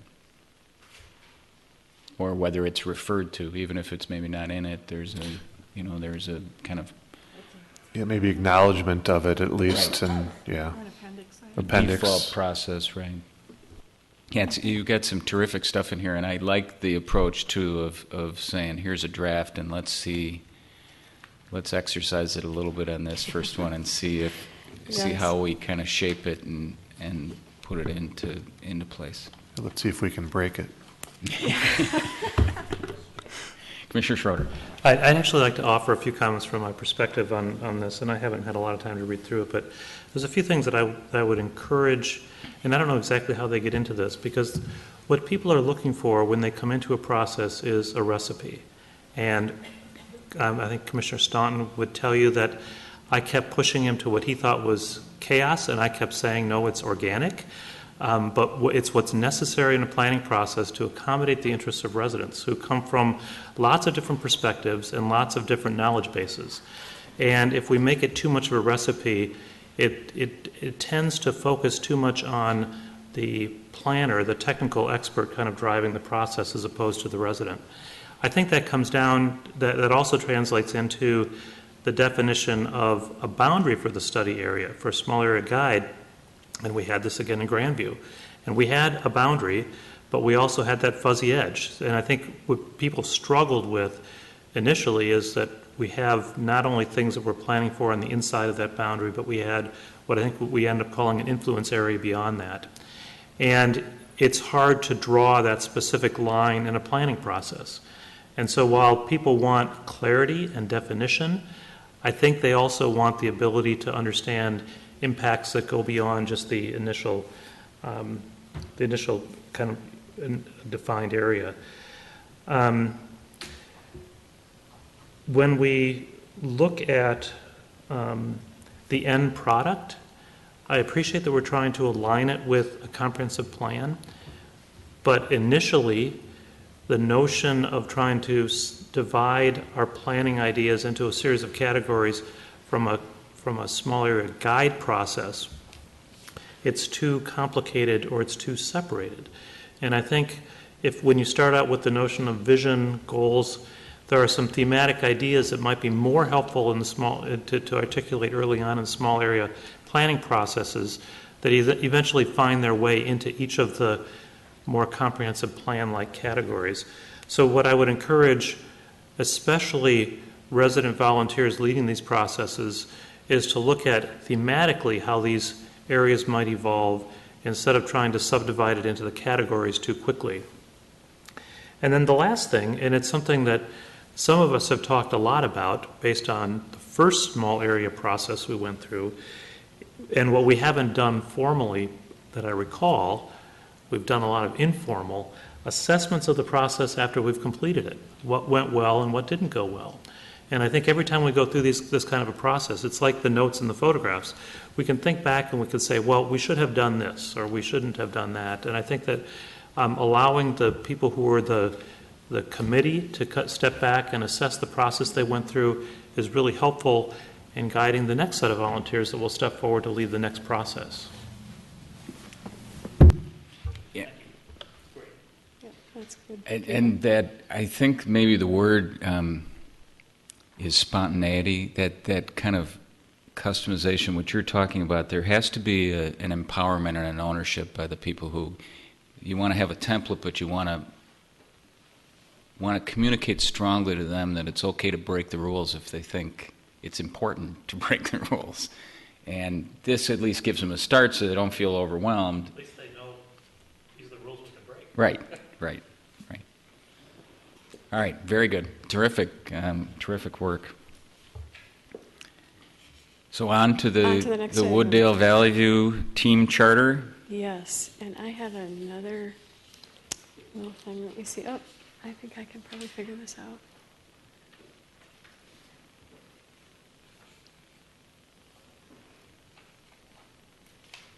So just for the next two items, just to give a brief overview, they both relate to the Wooddale Valley View Small Area Plan.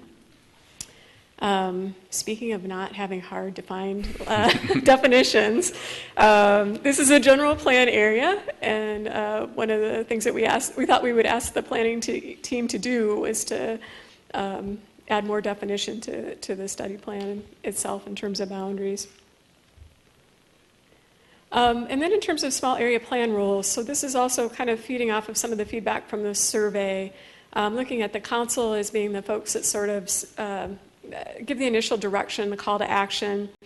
Then it goes to the planning commission. You're really defining the project team charter, recruiting participants, and then that project team or planning team, I use some different terminology here, I should correct that, are out there championing the community engagement process. Then we have a consultant and staff that are serving as technical resources, and then also doing a lot of the plan drafting and just meeting facilitation. Then the planning team ultimately submits their draft plan back up to the planning commission. You're ensuring that draft plan is consistent with the greater goals of the city in terms of our comprehensive plan, and then it would roll back to the city council for final plan approval. The only thing I'd chime in here is I think maybe it's a dotted line or it's even before this slide, it's the notion of sometimes, I mean, in my experience, the city council has such a broad scope of things that they have to be paying attention to that they're looking for people to make suggestions sometimes when it's necessary. So there might be dotted line that goes to them before that suggests that it might be time to call for a small area plan. So at your upper left of this box here, you have the City Council calling for action, providing direction on project scope.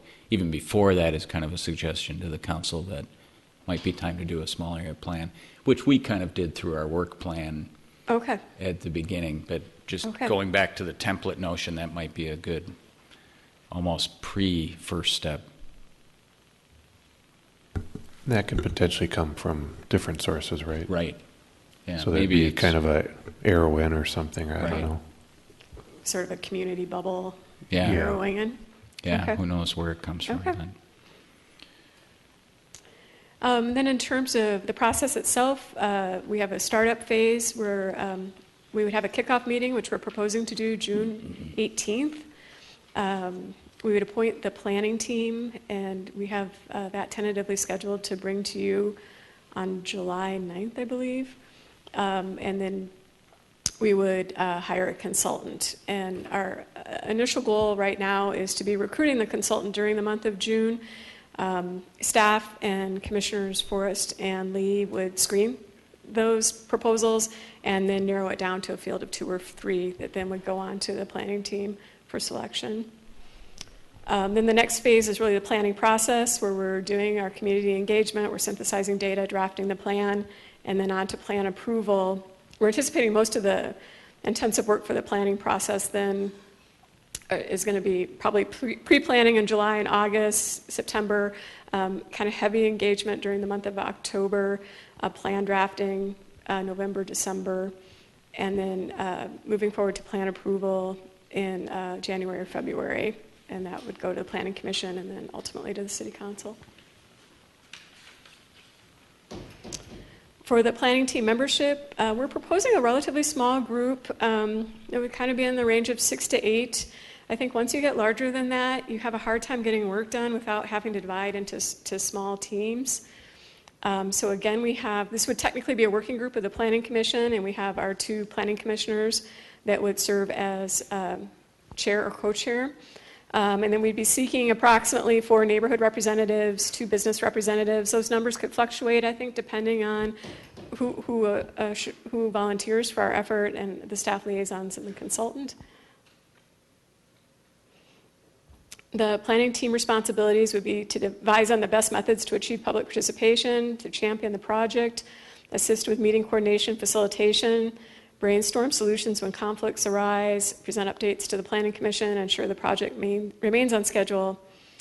And really, we're looking for this team to be committed to advocating for the process over individual preferences. As they're making decisions, we would expect that they would be turning back to the data that they've collected from the broader group during the engagement process to help guide them in making some of those decisions. And perhaps we would add on to here, based on Commissioner Staunton's feedback, the work plan idea, creating the work plan. And then here is, again, that general time frame. This is a pretty aggressive time frame.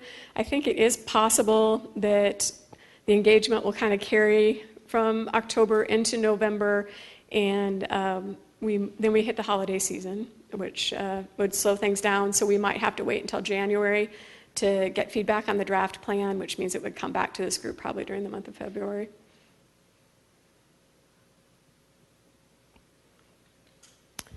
And that is kind of a general overview. And then the 2 items we have before then are the planning team charter, and then the second item was the RFI for consulting services. I just had a question. It says application information on page 3 of your charter. And the application can be found at, and then there's a blank, but maybe you could just describe how you go about soliciting these representatives? Yes. Actually, one of the key ways we'll solicit them is at the kickoff meeting, when we actually bring in the community and start to discuss the plan. But we would also use our traditional channels, a press release, Facebook. We'll be setting up a city extra mail service. We'll be contacting the neighborhoods, people that we know. We have a formal neighborhood in the Concord area, so we'll be working with them. We have a few contacts in the Pamela Park area. We know some of the property owners. We might go out and flyer the individual businesses to make them aware.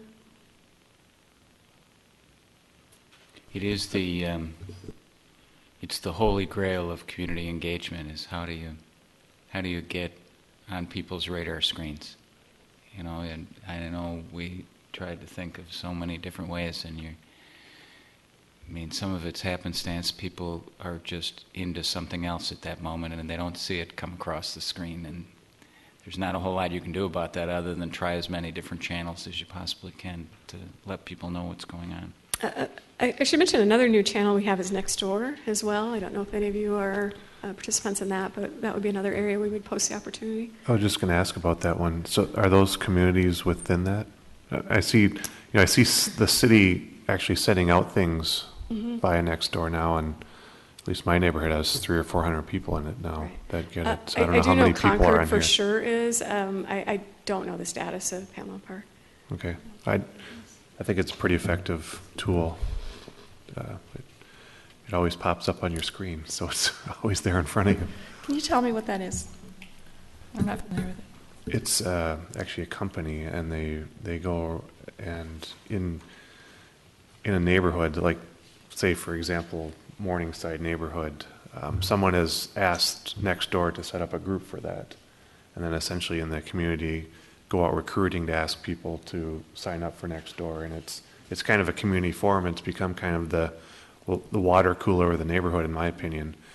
I've seen it, all kinds of things on there. The city will ask questions on there, people looking for a painter, or people saying, oh, did you see that issue at the city, or looking for a babysitter, all those types of things on there, and actually usually get the nearest, I don't know how many communities around you also that are in there. So like Morningside connects to Linden Hills and Fulton and I think all those areas around, so you kind of have that neighborhood plus, I don't know, the ring of the neighborhoods around you.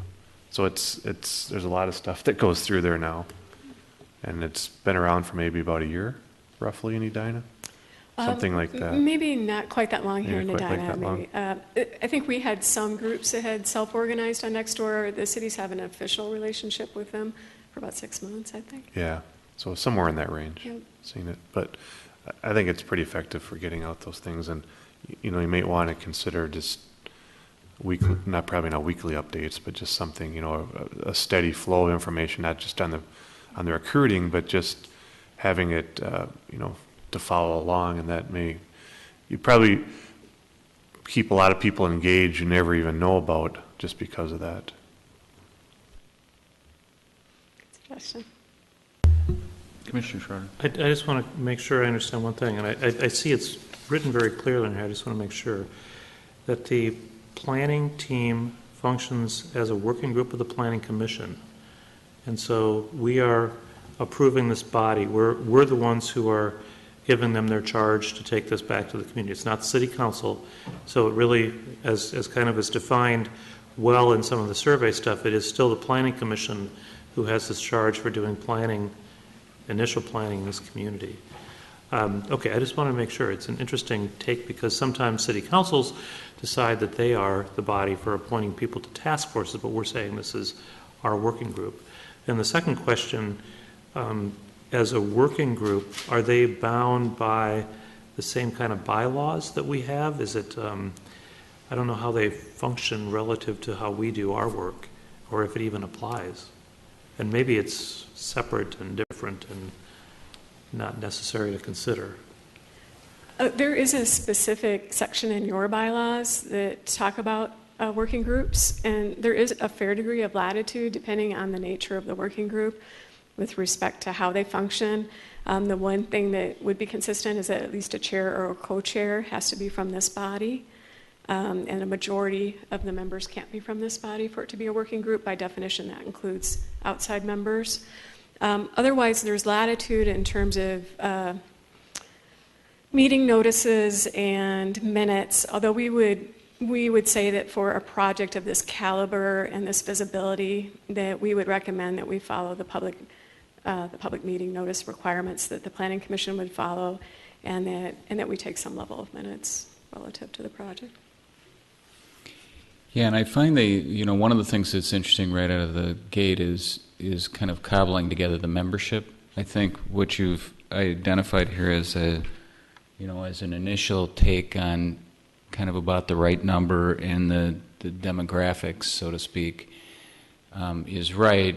I would urge you to try to, that kickoff meeting, I think if it's successful, maybe sometimes tweaks that a little bit, changes it. Maybe the group kind of says, maybe we need to do this, or we've forgotten some representatives of people who would be important. Are we envisioning that then that the proposed membership comes back to us to approve as a working group? Correct. And hence the application piece of it? Right. Okay. Yep. I actually think that's a nice, when we did the Grandview, especially the second, we really erred on the side of inviting everyone to participate. And what ended up happening is we got, for starters, a huge committee. But then we ended up just having this executive committee that really tried to do the work between the meetings. And this kind of formality, I think, makes it a little more, I think it's important to have a little more focus. It can be unwieldy with too many. So, that should be a topic that the group should wrestle with too before they're recommending it back to us, just to say what's the maximum number where we can really be productive, and try to have some discipline about that. But it's an issue that we should also be thinking about when those groups come back to us. The only other question I had was, and maybe it's more appropriate on the next item, but just thinking about the right timeline for engaging the consultants. I happen to feel very strongly that it's important that the consultants be engaged by this group.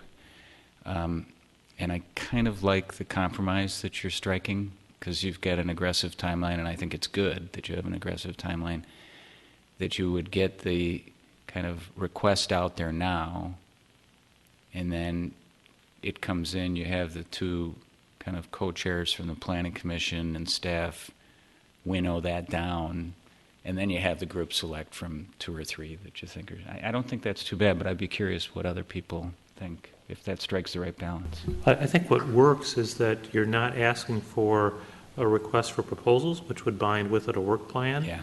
You're asking for groups of people to step forward, and the working group leadership then frames with them a work plan. That's the way I'm seeing it. Correct. I think that's a pretty healthy process.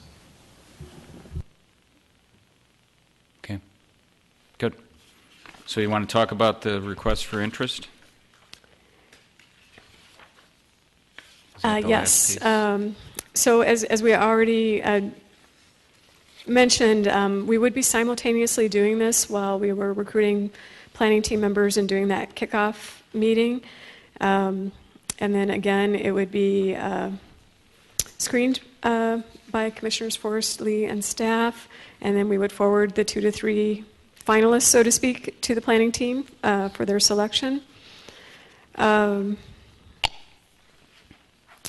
I don't. And then so going to what Commissioner Schroeder was just talking about, is the idea that when would the work plan get formed? Is that formed by the planning group, the working group, and kind of in consultation with the consultant? So I suppose one of the first things after engaging a consultant would be, let's come up with a work plan, and then would they come back then to us with the work plan and the consultant team and the planning team and say, here's what we're proposing to move forward? I think that's a great idea, and I could modify this chart to say, where it says engagement preparation, to really call out work plan. That's a good terminology. It kind of ties through a lot of terminology that we have here. Right. And so, but yeah, that would really be sort of that planning for the engagement process that we would see taking place during August and September. And I like the fact that that's organic to the planning team, and that the consultant doesn't have a work plan until after they've collaborated, so that you're really they're together figuring out what's the right, and then everybody can be on the same page about when they plan to be done and what they plan to cover. I think that we do ask the consultants in the RFI to give a brief description of their proposed approach. So they'll have some level of kind of draft system, but I also really agree that I think that that's where the planning team adds a lot of value in terms of being able to give the community perspective and refine that. Yeah, and I think calling it a request for interest, the idea, we're not looking for the big glossy, we don't want them to spend all their time putting the work plan together before they've had a chance to meet the people they're going to be working with. Mike? Maybe I missed it in here, but did you have a sample work plan in here? In your guide? In the guidebook? Yeah. What we have is really the draft engagement plan, which in some ways there's two plans. There's a draft engagement plan and a draft communication plan, which I think to some extent constitutes the key elements of a work plan. Right. I was just going to suggest so that it's a little more formal of a work plan. I mean, a communication plan would be an element of a work plan, for example. But, you're right, on every on every project you'd have its own, but if you could get kind of the base structure in there where you want to, the things that are going to happen in there, that doesn't mean it's not modified, but just thinking as a project manager, that's I was just that's the first thing I would go to is or want to create is to have that and the overall framework. Now again, it's going to modify as you go along, but nevertheless you've kind of set maybe the road markers to go down. Right. I would commend Commissioner Schroeder's grid that he is. If we could ever crack open the safe and figure out how to manipulate it, he's got the source codes or something squirreled away. But it's a really nice way to say this is when. I think especially identifying the meetings that you're anticipating having and when they're going to be and who's expected to be part of them and the purpose of the meetings, right. Or kind of having. Right, so that whole roadmap is out. Yeah, that roadmap. That's maybe a better word for it. I think that's a great suggestion. Is that a Microsoft project that you do that in? No, it's just I'll forward. Okay. I wondered that myself. So. And I would say it's not so much the actual piece necessarily, because there are a lot of different ways to do it, but it's really the organizational side, how it becomes. So, I don't know, whichever one you pick. I mean, I don't think that's. But it's a nice touchstone for everybody who's on the team to realize this is the beginning, this is the middle, this is the end. This is when we're doing what we're doing. Yeah, and did we go off course somewhere? Right. Did we? If you decide to take a hard left, let's acknowledge it and decide if that's really what you want to do, and you have the plan in front of you as needed. Commissioner Carr? What type of consultants are usually used by the city? Do you hire individuals or do you hire larger organizations? The reason I ask that is because one of the things that might be in your request for interest, or maybe that's more appropriate for a request for proposal, is if you have an organization of any number of staff, you might want to ask them what their commitment to diversity is. I don't know what the city policy is on diversity, but whether or not the consultants we're hiring have diversity practices or have diversity within their workforce might be something we'd be interested in learning about. And if we could tie it into some city policy on that, maybe we could get some input from some of the other commissions on that topic. Just a thought. Okay. I like that, and I think it might be useful to have in this guidebook, a list of, not necessarily a checklist of things you must consider, but a checklist of or things that some you must consider. That can be part of the decision-making process. Things that should be inquired about, checked into, things like that.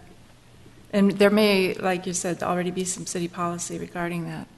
So there's probably some city policies, right? I mean, when you go through, it would have a lot of those things, maybe. I don't know if it, I assume Yeah. whether formally Yeah. segregated out or not, there's a whole variety of policies about how to Right, interact how with the consultants consultants that and the city hires, and for everything what- from how bills get submitted to when they get paid to. what type Yeah, may, if may you not could- get priorities. There's certainly more latitude with a contract for services than there are with other types of city contracts. Yeah. But we could put together, even if we don't put it into the actual proposal itself, since we're trying to limit the length, we could certainly put it into the checklist that we're considering as we interview or talk with the respondents. And maybe reference it if it's one or two particular policies, it could be referenced in the guidebook. Yep. I want to add on to that, because I don't disagree with the idea of hiring firms or teams that have a commitment to diversity. But when the planning team is interviewing, talking, it's not about all the people back at the office. It's supposed to be about the people who are sitting at the table. And all that other stuff related to company policy, it all should become separate, because what you're trying to find from a planning team leader to a planning consultant is a relationship that will be productive, engaging, fruitful, and all of that other stuff, in my opinion, gets in the way of actually doing really good, creative, engaging work. And if you focus too much on those technical parameters, you lose sight of the big idea that you're hiring someone to help a community solve a tough problem. And hopefully the planning consultant has some range of diverse interest, background, experience that goes beyond just some policy requirement that the city might have for contracting. What I've always found in my work is finding a way to establish a clear relationship with people I'm working with. And in the end, it has nothing to do with anybody back at the office. Everybody's dealing with, it's a relationship between a group and with the team that I bring to that community.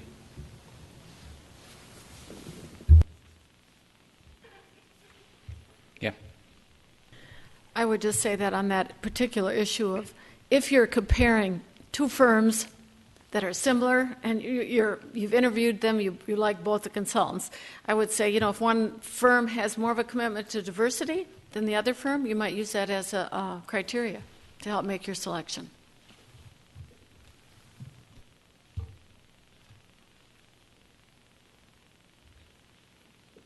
So, action items from us? What do you need from us? So I would need you to take action on the planning team charter to approve that. So, do I have a motion on approving the proposed planning team charter for the Wooddale and Valley View Small Area Plan? Here's a motion. Is there a second? Second. Further discussion? All in favor say aye. Aye. Aye. Opposed say nay. And the charter is approved. And then you just wanted feedback on the RFI. Yes, we'll send that to the council then Okay. On June 3rd. Terrific. Thank you. And thank you to Commissioner Forrest and Commissioner Lee, who are stepping up to lead this process from our commission. It's going to be exciting. I think it sounds like a great process. So, Karen, thank you for all your work on it. I also want to thank Karen for, she's giving us such a nice solid framework to get started with all of this, and that's really an advantage for us, I think. So it's going to be a fun process. I should probably also thank Kerry Teague, because he's allowing me to have this developmental opportunity to kind of go through this small area plan process, which I think will be great for me in preparation for the comprehensive plan. And he's spending his time with working, with us in our meetings as well, and we do appreciate that. I can't thank Karen enough for doing this for us. This this is something we've talked about for quite some time, and finding the time to do it and then have it done so well is fantastic. So thank you. Very good. Thanks, Karen. All right, next up on our agenda is the comprehensive plan amendment regarding housing densities. This is the other shoe from our earlier conversation. This is the other shoe. Thank you, Chair, members of the Commission. So as a result of the Lennar Comprehensive Plan amendment with the project that we just talked about, the Met Council has required the city to do another comprehensive plan amendment. And what that entails is establishing residential density ranges within our mixed-use districts in the comprehensive plan to align with our description of each of those uses. The current comprehensive plan, the kind of the preamble to the tables that define each of the district, talks about for residential uses, density is defined by dwelling units per acre.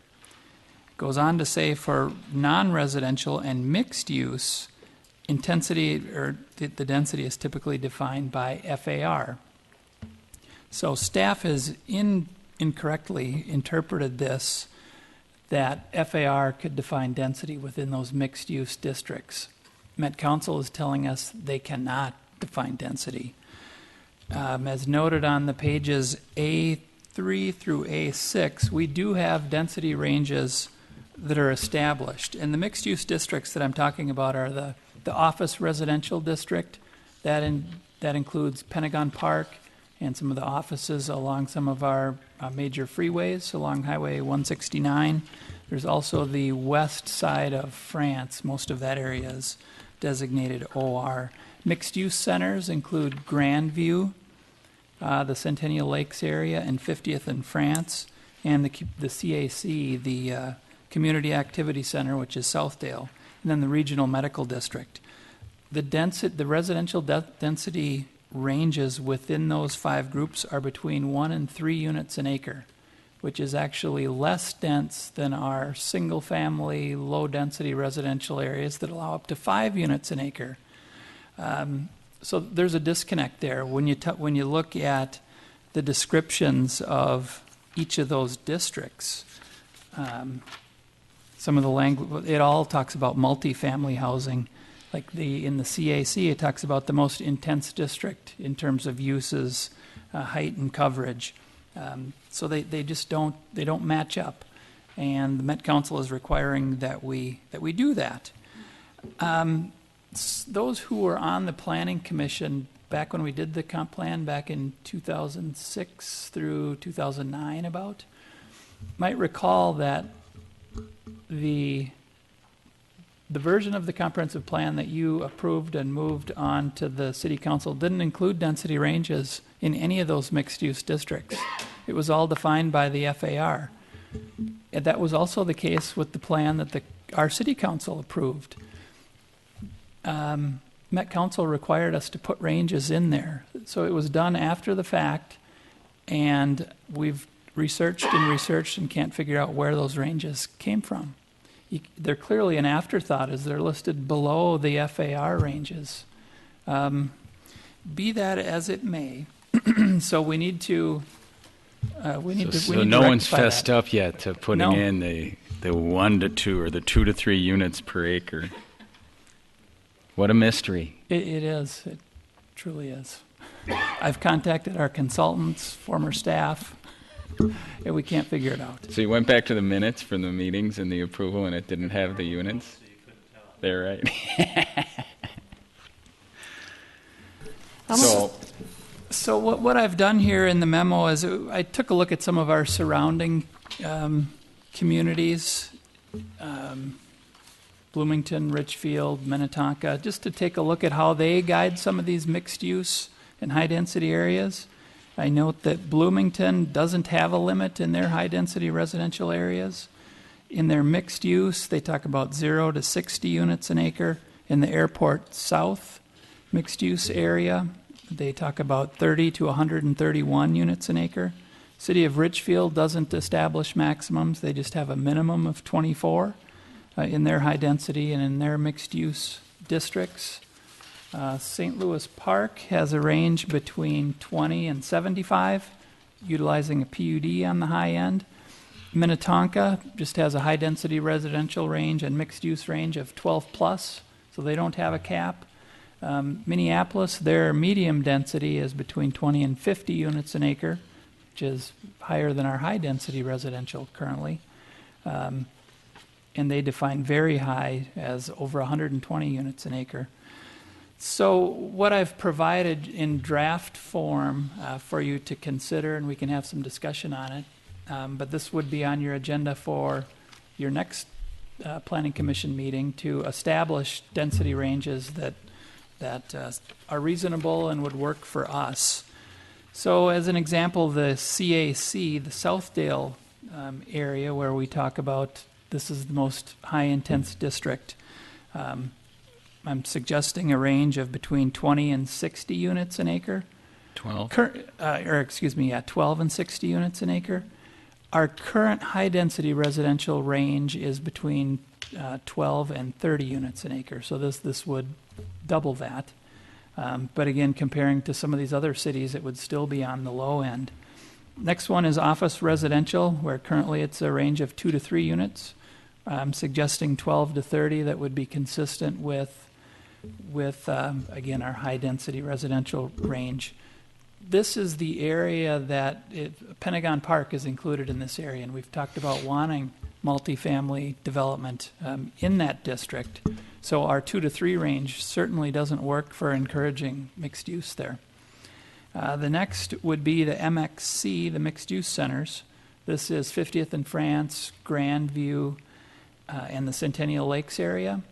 Again, I'm suggesting between 12 and 30, which is consistent with our existing high-density residential, and just taking a look at some of the developments in that area. The 71 France project, the Byerly's project, that's 24 units an acre, so it would fit within that range. And same with the Haugland project at 50th and France. That's 23 units an acre, so that would also fit into that category. Regional Medical District is a district that we don't have a range. We recently amended our comprehensive plan, but haven't received Met Council approval on that one. So we need to establish a density range for that. So I'm suggesting between 12 and 80 units. This is only senior housing is allowed in that Regional Medical District. And the 6500 France project that was approved on a preliminary basis has 76 units an acre, so that would fit within that range. And how about is the regional medical also where the latest sketch plan came through on 66th? Yes. And so that's going to require a change as well. That will. To what the uses that are permitted, because it only permits senior residential right now? Correct. Okay. So I throw that out for discussion. The plan is for you to hold a public hearing on June 11th and then the City Council on June 17th.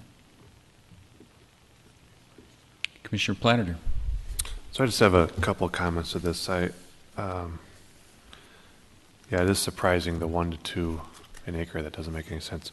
I was going to say in there, do you, and maybe it's implied, but do you want to say, when you say 12 to 30, should it be residential units?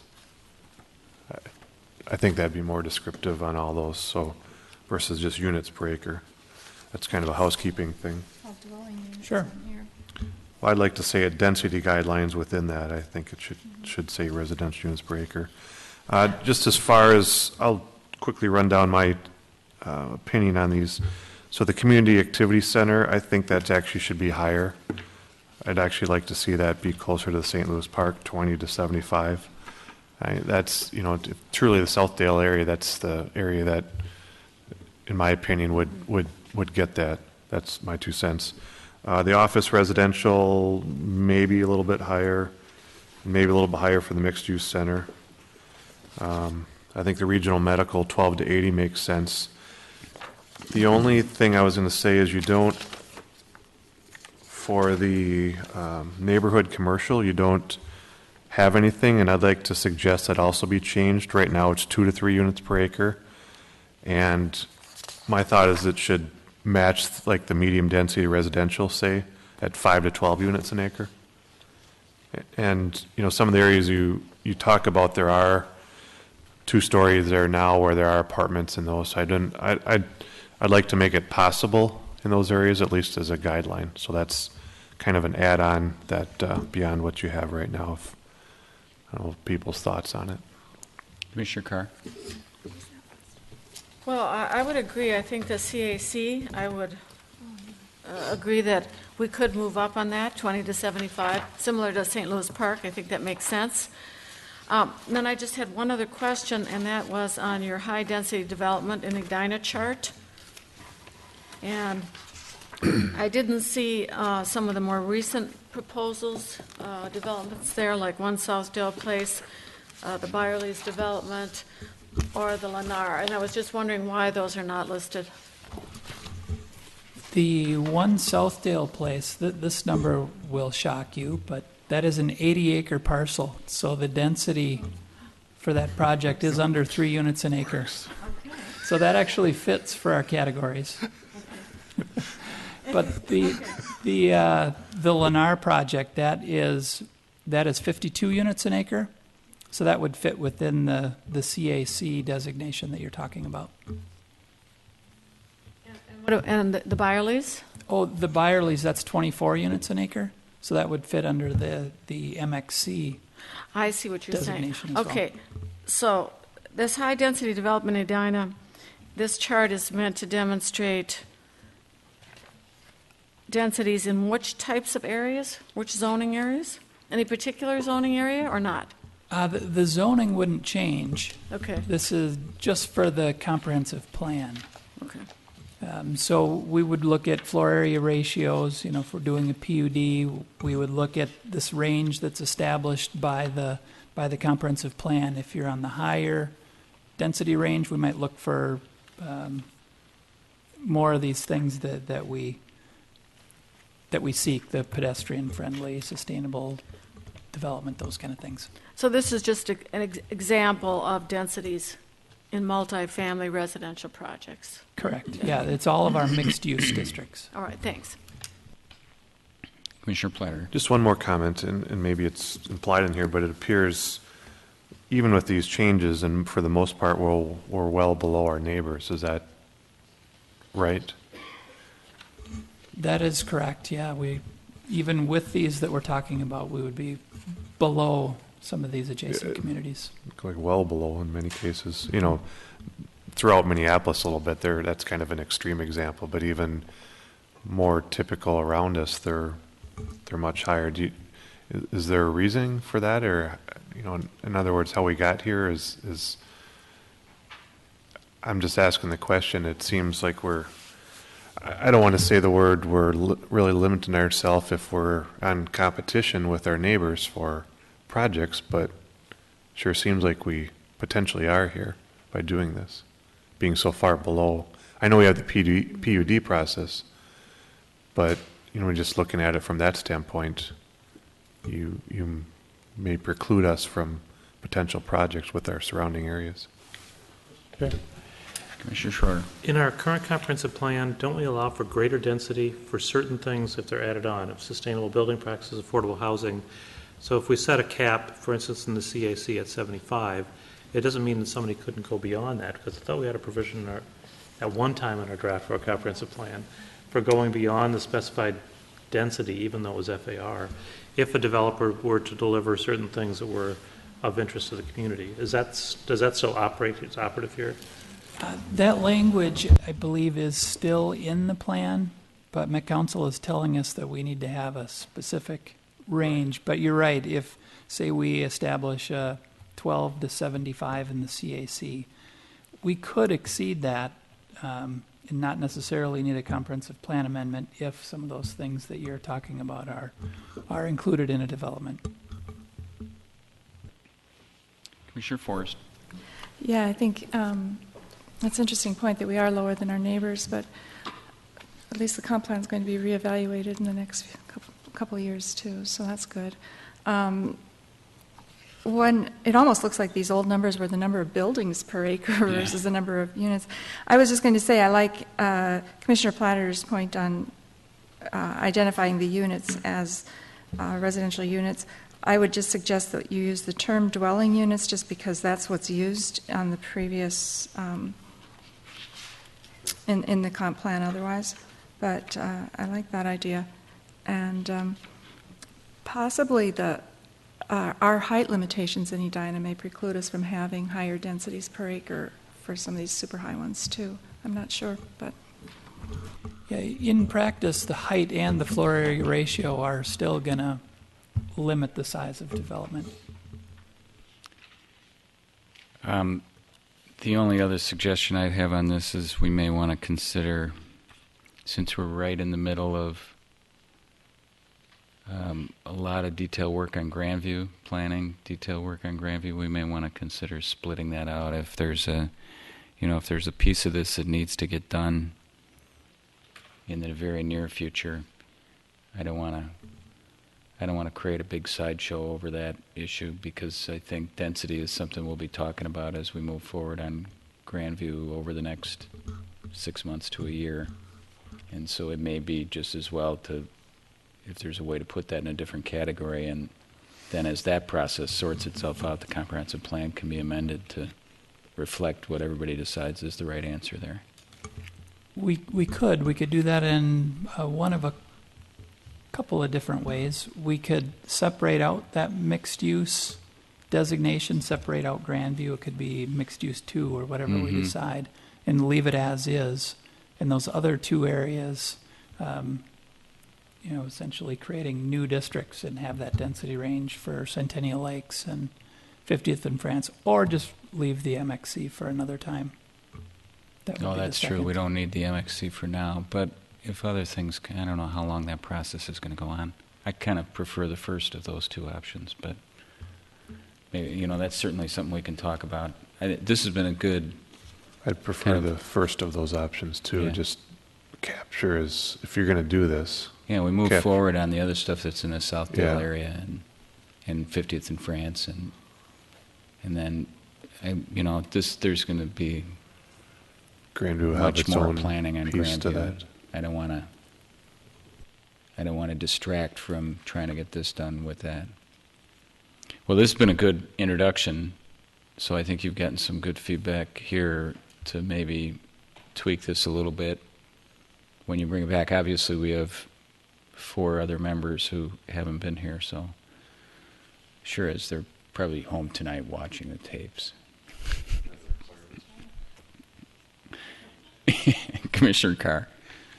One other thing, similar to what we did when we had the zoning ordinances, the recommended zoning ordinance changes, is that you had prepared that PowerPoint presentation that showed how these proposed changes compare to the current ordinance and what impact it might have. That might be appropriate for the public hearing in June. I would plan on doing a PowerPoint. I didn't want to throw it all up on the screen for tonight, but I will have some graphics that'll show this. Good. All right. Any action needed from us? Any other comments? Everybody? All right. Thank you, Carrie.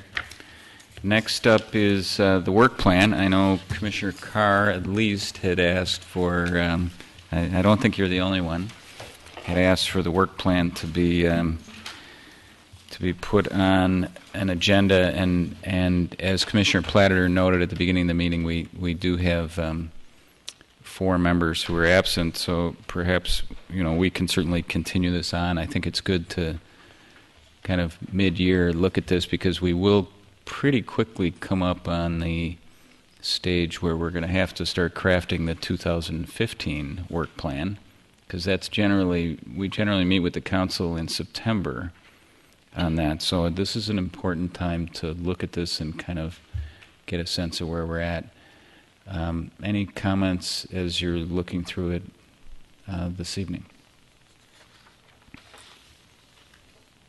Seems like we're working on most of these things. Yeah. So that's the good news. Commissioner Carr? Well, there's a number of things under zoning ordinance amendments, and it says the Planning Commission would like to complete the following from the list in 2014. 1, sign plan, sign ordinance.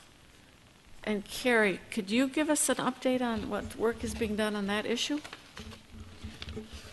Yeah, in terms of each of these 4 that are listed there, we've done some background research on other cities, but admittedly, given the workload and the amount of development applications that are coming through, I think we may have a hard time with these.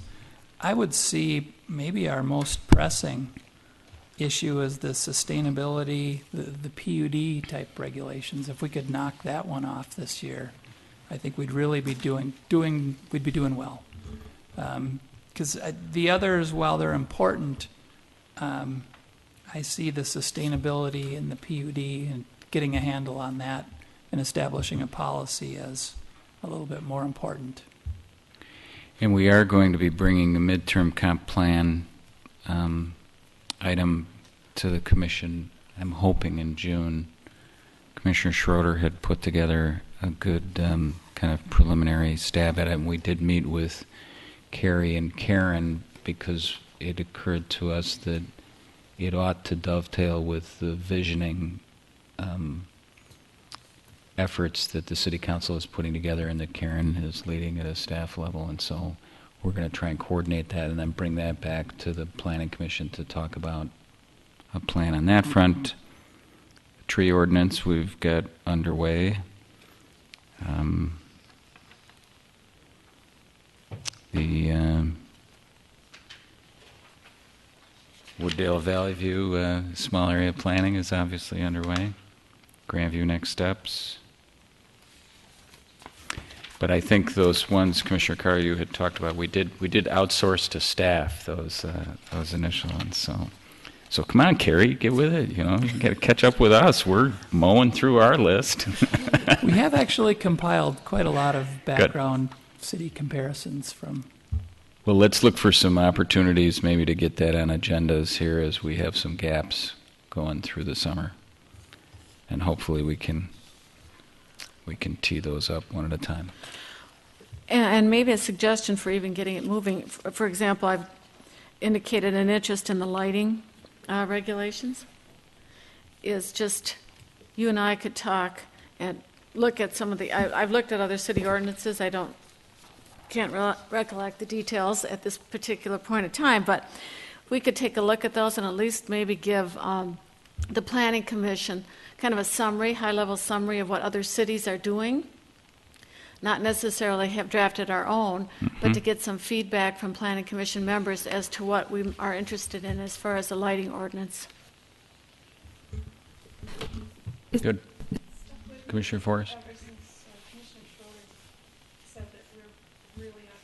Our current lighting ordinance standards, so I'm. Yeah, I know. Well, we've been here for a few years. So yeah, it's even more out of date. Good point. So it would be interesting to see what are the industry or the recommended lighting regulations now, especially since the technology is changing so rapidly.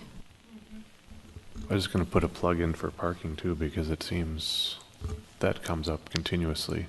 Right, we seem to constantly be talking about being overparked.